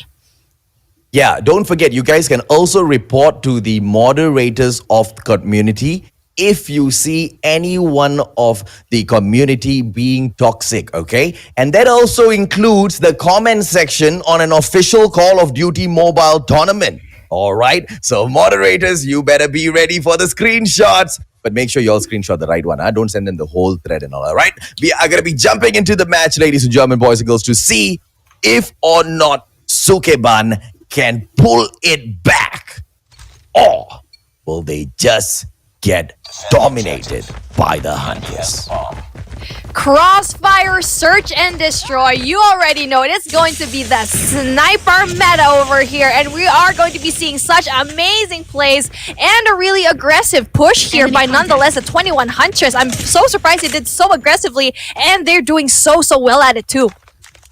Yeah, this is what I was talking about. Get into those power positions and then put a stake out to see if or not you can catch the witches that step in. Unfortunately, gun skills, they will be losing out on a little bit. Harley shut down by Sakura with a well-placed thermite. And Sakura's on the hunt. The 21 Huntress living up to their name. Sharon just taken down. Look at Sakura fly through the air. Miaochi trying to do the same, but Fox just snapping her out of her dream as the 21 Huntress take round number 1. The Hunters really hunt their prey for that one, as that was a very fast and very aggressive round by the 21 Huntress, and Sukeban needs to make a decision and really not allow them to actually get close enough. But you can see they are heading through mid as if no one is actually going to be there. Sakura getting that kill, AJ. What is happening? This is so aggressive to the point where it's a little bit cocky, but they really deserve it.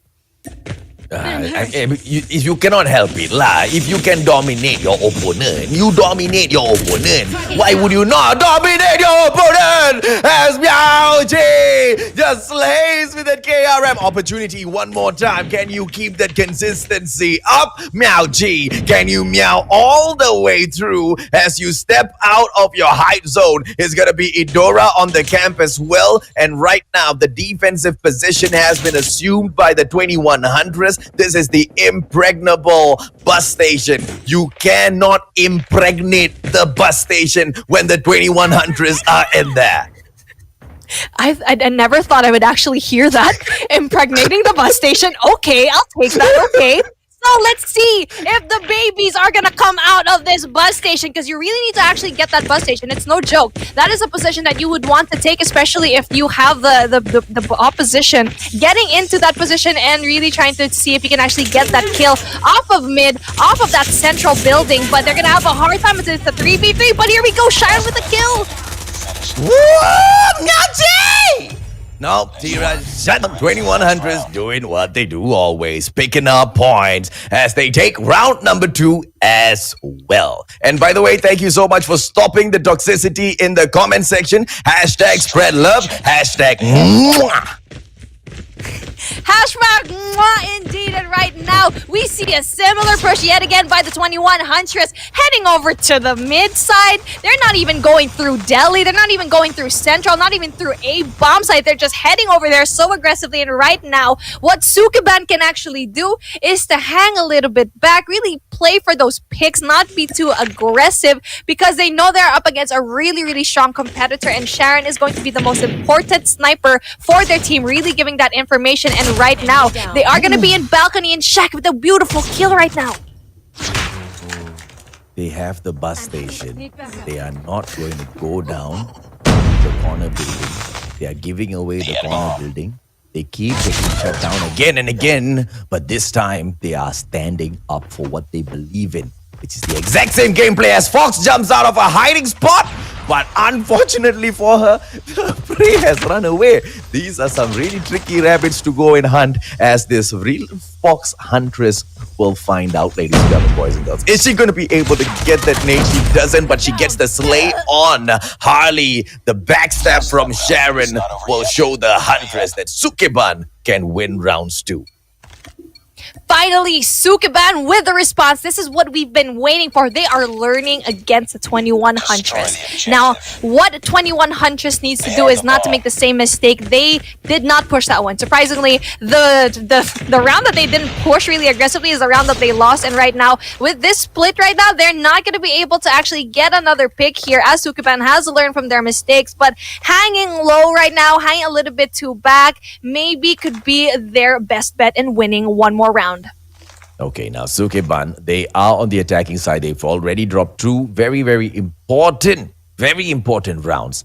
But right now, this is a stalemate because 3 players from the side of the 21 Huntress, they have taken hold of Butches and they are pushing up against Dead End as well. Bus station is just surrounded by the Huntress and these little rabbits on the side of Sukeban. They cannot do anything. And you know when there are the hunters out there, you've got the fox, you've got a couple of snakes in those bushes as well. What can little rabbits do? What can little rabbits do?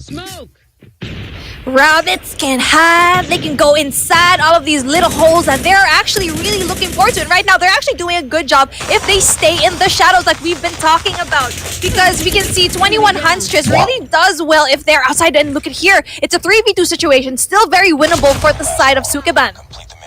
Katniss telling you, nope, not very winnable. As she goes in for that snipe. Hardly one final player left in here. But that freaking chopper Idra has made so popular at this map will be in her hands.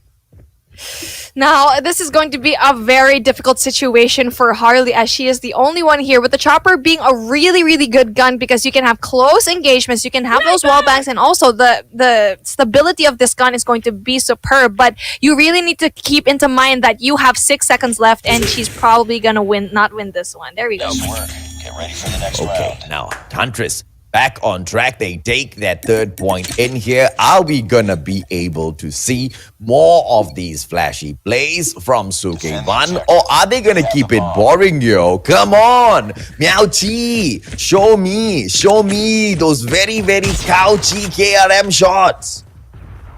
Right, exactly. And something that's very surprising for me is the fact that Sharon doesn't actually get that pick off of mid, because if you are going to be heading over there, you have that first sight off of mid, but then Katniss just proves to be too much of an opponent. In the back, yo, in the back.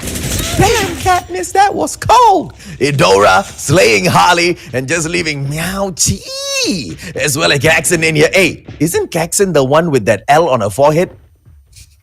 Yep, Gaijin is the one with the head of the forehead. Kill right Gaijin! Now, she was struggling to actually get a point, and in this round, she was finally able to get a kill. She should really get into that zone, because getting that 1 kill, especially with Harley, which is very surprising, and because we know Harley does have that chopper gameplay, and they really need to get together, really stick as a team, and really just move. You need to start moving, girls. Yep, Meowchi, they've got 50 seconds. I just want to know where Gaijin is. I just want to know how close she is to getting tap out in this match. Or is she going to show us the reason why she has got an L on her forehead? I think the L on her forehead is supposed to be for herself. And no, but then she does take out Sakura. AJ, I think we might actually get to make a comeback, but then there's 30 seconds on the clock. Come on, just make the play. Just go, Gaijin, go! Okay, the opportunity. She spots that player, backs away from the situation. It's Gaijin with the bomb, spots another player, goes in for the slay, but it's Katniss. You should have just fought the other one you found earlier. Oh my god, Katniss with the sniper. She has been absolutely slaying with that. No, she doesn't need a bow and arrow, ladies and gents. She just needs a sniper to hunt down her prey. And it's so amazing to actually see this valiant effort of Sukeban as well, because you know they're going to be doing loud. What was that? You actually put that to you. Oh no! Gaijin! She gets it back this time! She gets Katniss right in the back, ladies and gentlemen, boys and girls. But then snuffed out by Tira. And this is a 4-on-2 situation. All of a sudden, Meow Chi! She takes the highlight for herself, but wow! As Sukeban pick 1 point right back up. Oh, an amazing effort here by Sukeban nonetheless. And this is what we're saying. Their strategy of staying in the dark, really taking advantage of the aggression of 21 Huntress. Now, that is what they need to keep doing. Because right now, it's going to be the bomb is going to be at 21 Huntress. Now, it's going to be difficult for them to actually do this. They're playing so well at that defense. And 21 Huntress is actually having that amazing effort as well of just staying back. But we'll see. Yeah, this one GG one lah. Tira as she opens up against Sharon. Ladies and gentlemen, boys and girls, I think 21 Huntress win already. Unfortunately, Sukeban, they should have already gone in and taken up their attacking side objective as well as very amazing pressure. Unfortunately, Gaijin will not be able to shine. Her friend is on fire. All of them are on fire actually. Sukeban, unfortunately, all they have is fire in their underbellies. They are trying to overcome their opponents as Fox and Tira make it so difficult for them. Harley going in there, showing my idol Idra introduced this to us, but she got shut down by Tira as well. Meowchi, the only one to save Sukeban's space now. The bomb on the ground, KRM in hand, but with 0 HP, she cannot do anything. It is match point right now. 1 point is needed for the 21 Huntress, and these girls are on fire! Absolutely amazing. And we have Katniss, the girl on fire, yet again with that 7 kills, absolutely dominating with this sniper. And you know what, for a second there, I thought that smoke grenades were actually banned here because I haven't seen a lot of them in this competition so far, but now we're actually seeing it. There you go, Idora. Meowchi this time deleted so early. Why, Idora? Why? I liked that cat. Exactly, an amazing effort here yet again, but we are at a 3v5 situation. This isn't gonna look good, but Sharon, with the response, they leveled the playing field. Alright, let's get back serious, ladies and gentlemen, boys and girls, as Gaijin steps things up, and this is gonna be domination this time coming in from Sukeban as Sakura and Tira. Oh, Tira gets shut down, and Sharon's on fire all right round. Sakura solo, but she now has got the chopper in hand, goes in for the approach ever so slowly, but this time with the 21 Huntress needing to go in for the attack, Azuri, Sharon, as well as Gaijin, there's no way in hell they're gonna allow to give this round away to their opponents. The 21 Huntress will need to wait for the next round. Exactly. And right now the bomb is down, but then Sakura with the sniper is going to be very deadly, but then they are very smart to know that you should just stay in the shadows. And now hearing that sniper sound, the more that they will stay in the shadows because they know that Sakura needs to do that push and really get that bomb. And I think this round is really going to be going to Sukeban, and it's so impressive right now. She saw her. She saw this one, Sakura! And she gets kill number 1, Gaijin taken out with the L on her forehead. Gaijin doing such a good job now at this latter end of this game. She was able to actually get all of those kills, doing so well. And right now, this is the most difficult thing to do if you are in Search and Destroy and you are in an advantage, is to actually close it. And Sukeban is doing such a good job at actually doing so. Okay, now let's see if or not they will be able to keep this up, ladies and gentlemen, boys and girls, because the Meowchi, shutting down Meowchi, but I don't know if or not she lost her life as Azuri takes Tira out of the equation. No, Meowchi is still alive in there. Are we going to be able to see Sukeban fight their way back in here? They need to take Katniss out of the equation too, but that's not going to be very easy. Yep, exactly. It's not going to be easy indeed. It is a 4v5 situation in favor of Sukeban, but still a lot of things can happen here. And we can see that the aggression towards the attack side in 21 Huntress, they're struggling a little bit here when they are holding that bomb because Sukeban is positioned really well. What they need to do here is to really pick off all of these players one by one and to really go in there because there's 1 minute left on the clock. Now, that is a lot of time, but then if they wait too much, it's going to be dire for them. Oh, this is Sukeban responding. No. Have you ever seen us protecting a site to perfection? And that's exactly what Sukeban is doing right now. They are just scaring the Huntress away from their area. But Fox now with the opportunity. Adora shuts Harley out of the equation. Sharon perfection as we still have a situation which puts Sukeban in front. Sharon almost losing her life. She just needs to be a little bit more patient. Katniss placing the pressure on her. Idora with the opportunity now will shut Sharon out of this. Then this is where the communication will come through for the 2100s. They need to stick together. Idora with the QQ9 will take point, and the chopper gameplay right behind by Katniss. And she's got a QQ9 in her hand as well, which will just make this team so much more deadly, and they turn things around. The plant comes through at Alpha. The shortcut gameplay. Katniss goes for the shutdown. But it is Sukeban that takes it back. They played for time. That is so intelligent. Now the smart gameplays are coming in here by Sukeban with just 1 point left in between them until match point. Now this is the most difficult thing to do, right? Now I think it's going to be a more aggressive push here, nonetheless by the 2100s, and this is what is going to happen. Sukeban is also with a response with that very aggressive gameplay. Again, that was an amazing effort here by Sukeban nonetheless, and it's going to be interesting how one person is down for 2100. Yeah! As Sharon shuts Katniss down, Azuri will lose her life to Sakura. Gaijin takes Tira out of the equation, and here comes Sukeban because they are all of a sudden alive. Meowchi shutting Fox out of the equation, leaving Sakura all alone, and she will do the dirty on Sharon. It's still a 3-on-1 so far. Sakura, she needs to go on the attack. She does not have the bomb, and Gaijin is right in front with the L on her forehead. Now, that was so bad. Caxton should have just went back to her teammates and did the situation that they were in a while ago. They already know that Sakura was there because a teammate was down here in 2F, and they know that she's in this building. She should have just went across that bomb, and right now it might even head to here, but then no, Meowchi! Lost that round, but it's not over yet. Meowchi, hey! Hey, Meowchi, hey, Meowchi, hey. Let's go! Here we go! Come on, yo. Hashtag Valkyrie Meowchi in the comment section. Y'all saving the day. Not giving two hoots about who stands in front of her. Sukeban, their opportunity to take one back is only in this match. But Idora and Katniss making it look almost impossible. Sharon, can she pull it back? And this time it's a storm all up at that shortcut. Sharon takes Sakura. You ain't going to go to Japan this year. Sharon, is she gonna be able to put this pressure on? The bomb has not been planted. It is in the hands of Sukeban. But on the ground, all around the Huntress.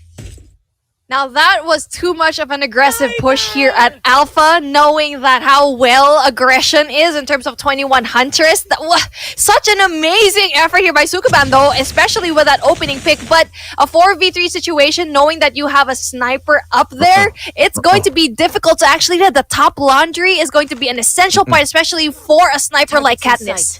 Yeah, Katniss going to tap out this game already. This is laundry gameplay by Katniss, yo. If you can take her out, you can make those rotations. You need to head into that central building. Now, Fox will have this pressure placed on her, ladies and gentlemen, boys and girls. Now, the building has been penetrated by just one player who can take this opportunity to go in for the slay, and that is Sharon, but she gets fired right back at, and there's 30 seconds on the clock right now. Sukeban with the opportunity for the clutch. Idora with the backstab, and Sharon gets taken out. But before going down, she snuffed Fox out of the equation first. Now Katniss has not been effective on that snipe, and she will go in for the chase. That might put her on the point as Harley gets snuffed out as well. It's all left to Caxton. With the L on her forehead, she goes in to shoot.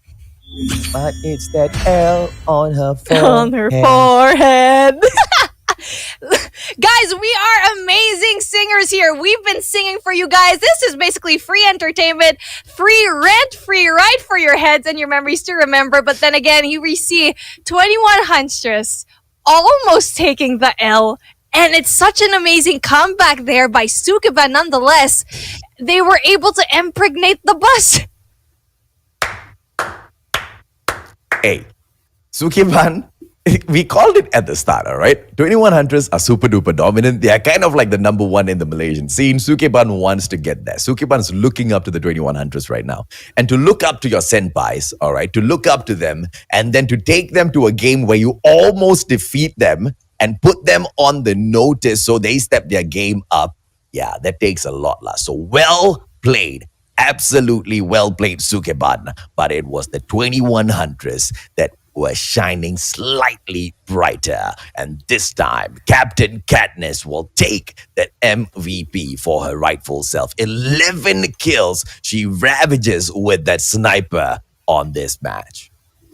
Yep, exactly. It's going to be interesting how we see the post-game results that we're going to have here and seeing that hardpoint game and now going into search and destroy. I'm interested to see how all of these ladies will fare off in domination, but we can see here hardpoint 66 to 150 in favor of the Huntress, and then for search and destroy, it is a 5-6, a very close match. And I just want to talk about that search and destroy game really quick, and especially in that last round. I think it was such a mistake for Sukeban to play fire with fire because we know that they don't really shine with that aggression, and so they ended up costing that round. And right now we're heading over to domination. It's going to be interesting to actually see how these girls play, and especially with a respawn game like this, I don't know what's going to happen to them knowing that hardpoint game.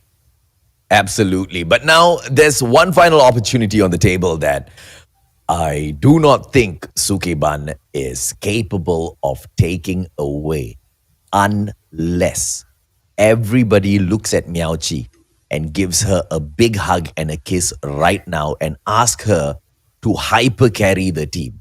Miaochi needs to pop the crap off. And if she can do that for the team, I think we might just have a very huge opportunity of seeing Sukeban pull one back here. Yep, exactly. Hashtag Valkyrie Meowchi. What kind of name is that? It's so fun to actually say Meowchi. And right now we're going to be seeing the Huntress try to play to be the hunter here in standoff domination. Enemy taking C. Why would the Huntress play to be the hunter? They can just be the Huntress.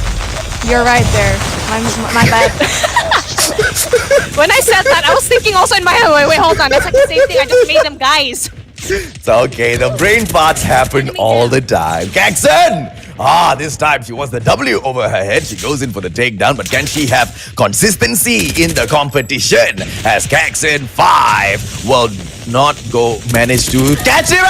Oh, she gets a 2-piece instead. Take that L, throw it into the goddamn trash. She's wearing the W as a crown. And this is the opportunity. One more, but Fox says, get out of here. Wow, I did not expect that at all, but then that was an amazing 2-piece by Gaijin, and right now what needs to happen is to have those picks and those power positions, and right now we see a player here off of Sukeban having that statue, which is going to be very important to have, but then they need to go a little bit more aggressive into that Bravo site, really have 2 players into position, and then 3 of them really going for that Bravo, but right now they're just playing for picks, really playing for those points. Instead, at the later part of the round, they're going to be heading over to the ops and the score streaks. Let's see if or not the Sukeban team can pull this off, because the pressure that they've been placing in this game so far clearly has been enough. Look at that scoreboard, yo. And we are plowing through this match, and the 21 Huntress cannot get it done at Bravo. Why? The pressure's just way too strong. And this is what I want. This is what I want. It is for Sukeban to step things up, ladies and gentlemen, boys and girls. And look at who is doing that hyper carry. It is Gaijin with that L on her forehead telling Miaochi, you take a back seat. I'm gonna show this mustachio why that pose is my signature. Yes, sir, and right now they really need to get in those power positions, and they are trying to get Bravo. Those power positions being Statue and 2F of Delhi, but here we go. Here comes the push, here comes the delay. Here we go, AJ. It's finally gonna be taken. By none other than Sukeban, and it's Gaijin forcing the triple cap. Can she pull it off? With that L on her forehead, this lady is stepping in to dominate. Yeah, senpais. The 2100s, they have turned into the hunted. Let's go, Fox. As she pulls that Charlie spot back, Gorilla Avenue will drop back into the pockets of the 2100s. And right now, the eyes all set on that Special Forces base. Will they be able to pull it off and just solo Idora? She takes it and falls off of their ground, but it's a little too late. Harley, she tries to pull it back, but this is the 2100s and their comeback gameplay. Yep, exactly. And they are spawning off one by one. If you die here in Alpha, it is for sure that you are going to be spawning off of gas station, and that's how you are going to be able to actually get Alpha, and that's what they did. But right now, they're going to have a hard time to actually get another map here as we see a triple lockdown, AJ. They need to get another point.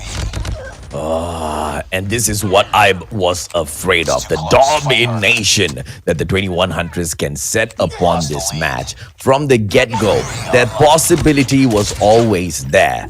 Whether or not Sukeban can ask those important questions was the question. And they have been capable of forcing those difficult questions thus far. But it will be none other than the queens of the Malaysian scene, 2100s, to lead us at the halfway point. Now, that was a very long triple cap and very, very impressive, but then there's still that second half, and right now, you can see in the scores, right, and also in the kills that they have pretty even amount of kills, which is very good, because you can see the score streaks and the operator skills will definitely be going out, and it's going to be an aggressive push here yet again by 2100s in Bravo. Yeah, come on, Sukeban, come on! This is your game to take away from the 2100s. Idora not gonna be making it easy as she goes in for the slay. Taken out by a headshot. Her opponent, Gaijin, still trying to shine bright. And she's been overtaken on the scoreboard by none other than Sharon, who now seems to impress at that 14 kill point. Both of those players just fighting with each other. Are they gonna be showing us a huge W at the end as they manage to pick up the Gorilla Avenue as well? Here comes Gaijin with the L on her forehead as she leads the triple cap for Sukeban. Yes, let's go. Now you need to head over to Charlie and really sustain that triple cap, but sadly, no one is going to be there to actually boot there. But then, again, if you see a cluster strike, AJ, the triple cap is on. Gaijin ravaging through this match. Let's go, Sukeban. Let's see just what you're made of. Let's see whether the Malaysian scene deserves another queen. As Gaijin loses her life, she has done enough. Even Charlie, that prevention has been held out for so long, and Sukeban, they will now cross the 100-point mark. Azuri brings in the XS1 Goliath. Tanks ahead, but she's still strong. Here we go, ladies and gentlemen, boys and girls. Are we gonna see a solo freaking XS1 Goliath team pickup? Now here we go again with a cluster strike in Bravo, and all of the teammates of Sukeban should head over here and really get rid of Katniss, but then another cluster strike goes down by 21 Huntress, and the Sukeban girls are in trouble, but they really need to go and get Prevention! At the very last moment, the 2100s, this is the fight. This is grand finals worthy. Azuri leading the fight as Sukeban will pick Bravo right back up, annihilating Sadness as well as Sakura. And this is for Sukeban. It is all for the taking as they are in front with that 120 to 107. Can they upset? Can they upset the ones they lead? The ones that lead the Malaysian scene so far in the scene here. Here we go, the Alpha is going to be taken as well, but then Sakura is doing such a good job at the rejection. Sukeban is definitely taking this so well, with nonetheless the ops, the strategies, the score streaks are absolutely amazing, but then we see here the answer back of 2100 is going to be that XS1 Goliath, but it doesn't really last long.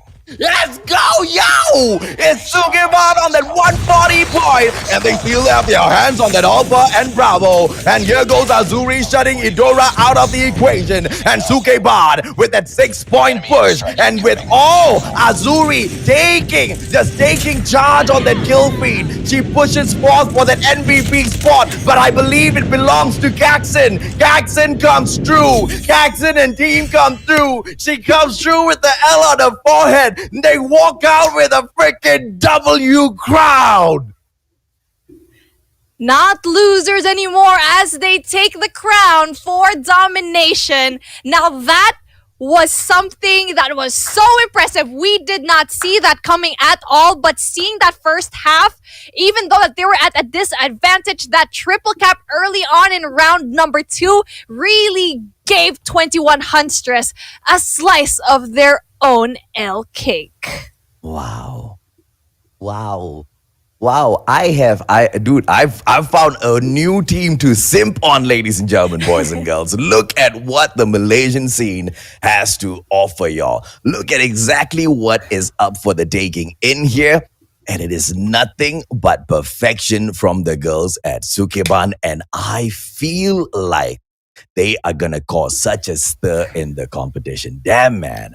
What a performance to take one back. This was just the same as Gaijin taking one away from Velvet. Yep, exactly. Now, this is a very interesting matchup, and I'm so glad that we get to see this and we get to end it at a very high note. I am so excited to see what is going to happen for day number 3 and 4, knowing the tides are turning, how to turn tables. And right now, this matchup definitely shows that don't be too comfortable at where you are at the leaderboards because you might just get bumped down. Yeah. On this note, ladies and gentlemen, boys and girls, thank you so much for all of you within the comment section for stopping the toxicity and immediately turning the comment section clean again right after some words of love. This is exactly that makes the community so amazing, that you guys aren't a pain in the butt. I love you all. Mwah! Thank you. Here we go, post-game breakdown with 21 Huntress Sakura leading the pack with 16 kills. But then again, look at what they're next to. Gaijin with 25 kills, Azuri with 25 as well, Sharon with 24. Like, these numbers do not lie. 40-64, 4,000 score for domination. Hashtag Valkyrie Gaijin 5 Oh my God. SKD. Oh my God, we are going to see the MVP photo with the L on her forehead. I am waiting to see that one. But before that, let's head on over to the maps and the modes. And you can see here, 2100 takes the cake for both Hardpoint and Search and Destroy with 66 and 150 for Hardpoint and 5-6 with Search and Destroy. And Domination, the best game that we've seen here so far, 150 to 125, 121 in favor of Sukeban. But you can see here, Sukeban almost took Search and Destroy as well. Wow. Wow. Because they almost take back. All right. Wow, because they almost take away that crossfire. And at standoff, they show us exactly what they're made of. And I'm so happy because this just blew the whole competition up here in the Malaysian region wide open. To be represented by 2 strong teams, yeah, bring it on, man. Sukeban's bringing the fire. Exactly. Not only did they bring the fire, but they really served that L cake. And I'm still so excited to see that later.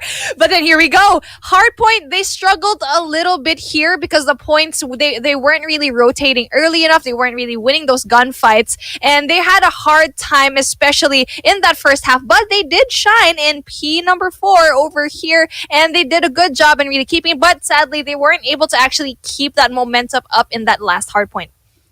None at all. And this was just the team of Sukeban turning things around with Azuri and her amazing Annihilator gameplay as she ravaged through the players of the 21 Huntress. And that was a tough thing to do. Why? Because that's the spawn point, and the 21 Huntress from then on just did not want to let the game go. Yeah, and they will push it all the way. And at that control room number 2, just like what they did first time around, they would go ahead to dominate it, people. Exactly. They clapped back. They absolutely did so much better in Search and Destroy, which we're going to be seeing later on. And it was, here we go, seeing such a surprise win and really winning those 3 games in a row. That is not an easy feat. And especially with a game with a team like 21 Huntress as your opponent, really, really racking up those kills. That was an impressive feat. And I think that gave them the confidence to absolutely dominate that domination round. Absolutely. And this was that Search and Destroy, which was just so impressive because it was that comeback gameplay from Sukeban and they almost take a reverse sweep on one of the most dominant female teams in Call of Duty Mobile so far, the 21 Huntress. This was just unfortunate that they could not capitalize towards the end. They will take that and push them all the way into round number 11. But of course, the 21 Huntress would show us exactly why they sit down on top. Yep, exactly. And they really proved to be such an opponent right now for 21 Huntress. And I'm happy to see that Sukeban did not give up. And here we go, Caxton with a beautiful 2-piece that I thought she was going to bonk. But here we go. It's going to be interesting how all of these girls from this win can really have more Ws at the next stage and in the next levels, because Azuri did so much. I think apart from Caxton doing so well here, Azuri did so well, especially you can see here with the XS1 Goliath, with that Annihilator gameplay in Bravo. That last Bravo pick, that last Bravo pull, she was the one who killed everyone. Here we go. Azuri with that Annihilator gameplay. Absolutely amazing. Yeah, this is just superb games coming through from all of them. And remember what I told y'all at the start of the series. Hashtag Valkyrie 21 Fox for a reason. This lady is a firecracker as she drops in there. Muka comel je, but when she steps onto the battlefield, y'all better run, man. 14 on that average kill. Assist on that 5.67 as well. Average score 2,390. She was a beast. And if it was not for that final match, she would have continued ravaging through all of them. Yep, exactly. And a foxy lady she is, really racking up all of those points. And you know what? I'm really excited to see Sukeban win more games just so we can see Caxton with that MVPL. Now, here is my question for all of y'all. Y'all have heard me mention so many names so far. You've heard me say, which are my Valkyrie picks? But who are your Valkyrie picks? You've seen all of them perform in here so far. It's really simple to vote, and you can only vote on the official pages. So if you're watching from one of the cross-posted pages, jump over to Garena Call of Duty Mobile's Facebook page and throw your votes in there. You can also do it on the YouTube page. So how you do it is hashtag Valkyrie, followed by the name of the player to cast your vote. Yes, sir. It's really important to really show your effort and show your support in the comment section. And I'm very excited to see who is going to take that MVP, because we know a lot of girls are actually going to be here. But then let's take a look at the standings that we see on your screen right now for number 1. To start off, 5 de Mayo, we have XDG LXIX with 0 losses, 6 wins. Absolutely amazing perfection run over here. But in number 2 spot, we have Velvet with 5 wins and 1 loss. And Gaijin Invicta going down a little bit with 4 wins. Then AIM Artemis with 3 wins as well. A lot of things can happen here, especially in that bottom half. Yeah, XDG, they sit up top. They deserve the top spot for sure.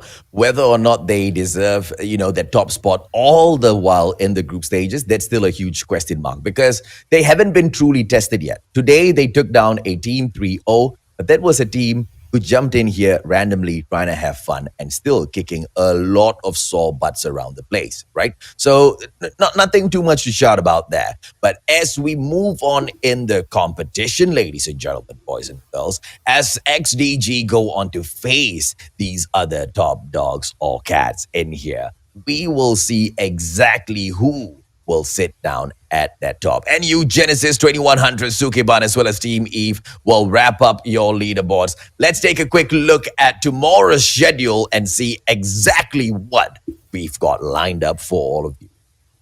Yes, sir. And tomorrow is going to be exciting yet again, as day 3 is going to be in line for you guys. We have Team Eve, we have Gaijin Invicta to open up the day, and Velvet the 2100 is going to be the second game, XDG LXIX versus Sukeban, and to end the day, we have AIM Artemis versus NU Genesis. And looky over here, Team Eve versus Gaijin Invicta. Now, this is going to be an interesting opener for tomorrow. Oh, no doubt about that at all. So far, have you guys been 100% on your predictions for the wins and losses for the day? Were you able to make those call-outs based on the performance that you have been observing through these players? Because for me, I can clearly see them growing from the matches that they play, from the rounds that they drop into already. If you cannot spot it, go in there and really, really look out for those key players that you want to nominate for that Valkyrie Honor Award. Yes, exactly. Just comment down below hashtag Valkyrie and the IGN of the player that you really, really want as the Valkyrie of the season. And it's going to be important to actually put that yet again. We want to emphasize on the official Garena page as well. And it's going to be interesting how all of these teams already, now we're already at halfway point in week number 1. If we are going to see all of these girls learn from their mistakes, are we going to be seeing a shuffle? For sure we are. And I'm so happy to see here that everyone here has been respectful, especially in the comment section, which is so important. And this was such an amazing day. I'm very happy. It truly was. Ladies and gentlemen, boys and girls, the Mustachio will not be here with you guys tomorrow. Beef Mommy, are you on duty? No, sir, I am not on duty, but I believe the Gentleman Gaming and Cuckoo TV, amazing casters as well, will be here to serve you hot and ready competition for tomorrow. Absolutely, ladies and gentlemen, boys and girls. And when we come back, we'll bring you all of that hot action. Then y'all chill with the Gentleman and Cuckoo, the Mustachio, as well as Beef Mommy, signing off.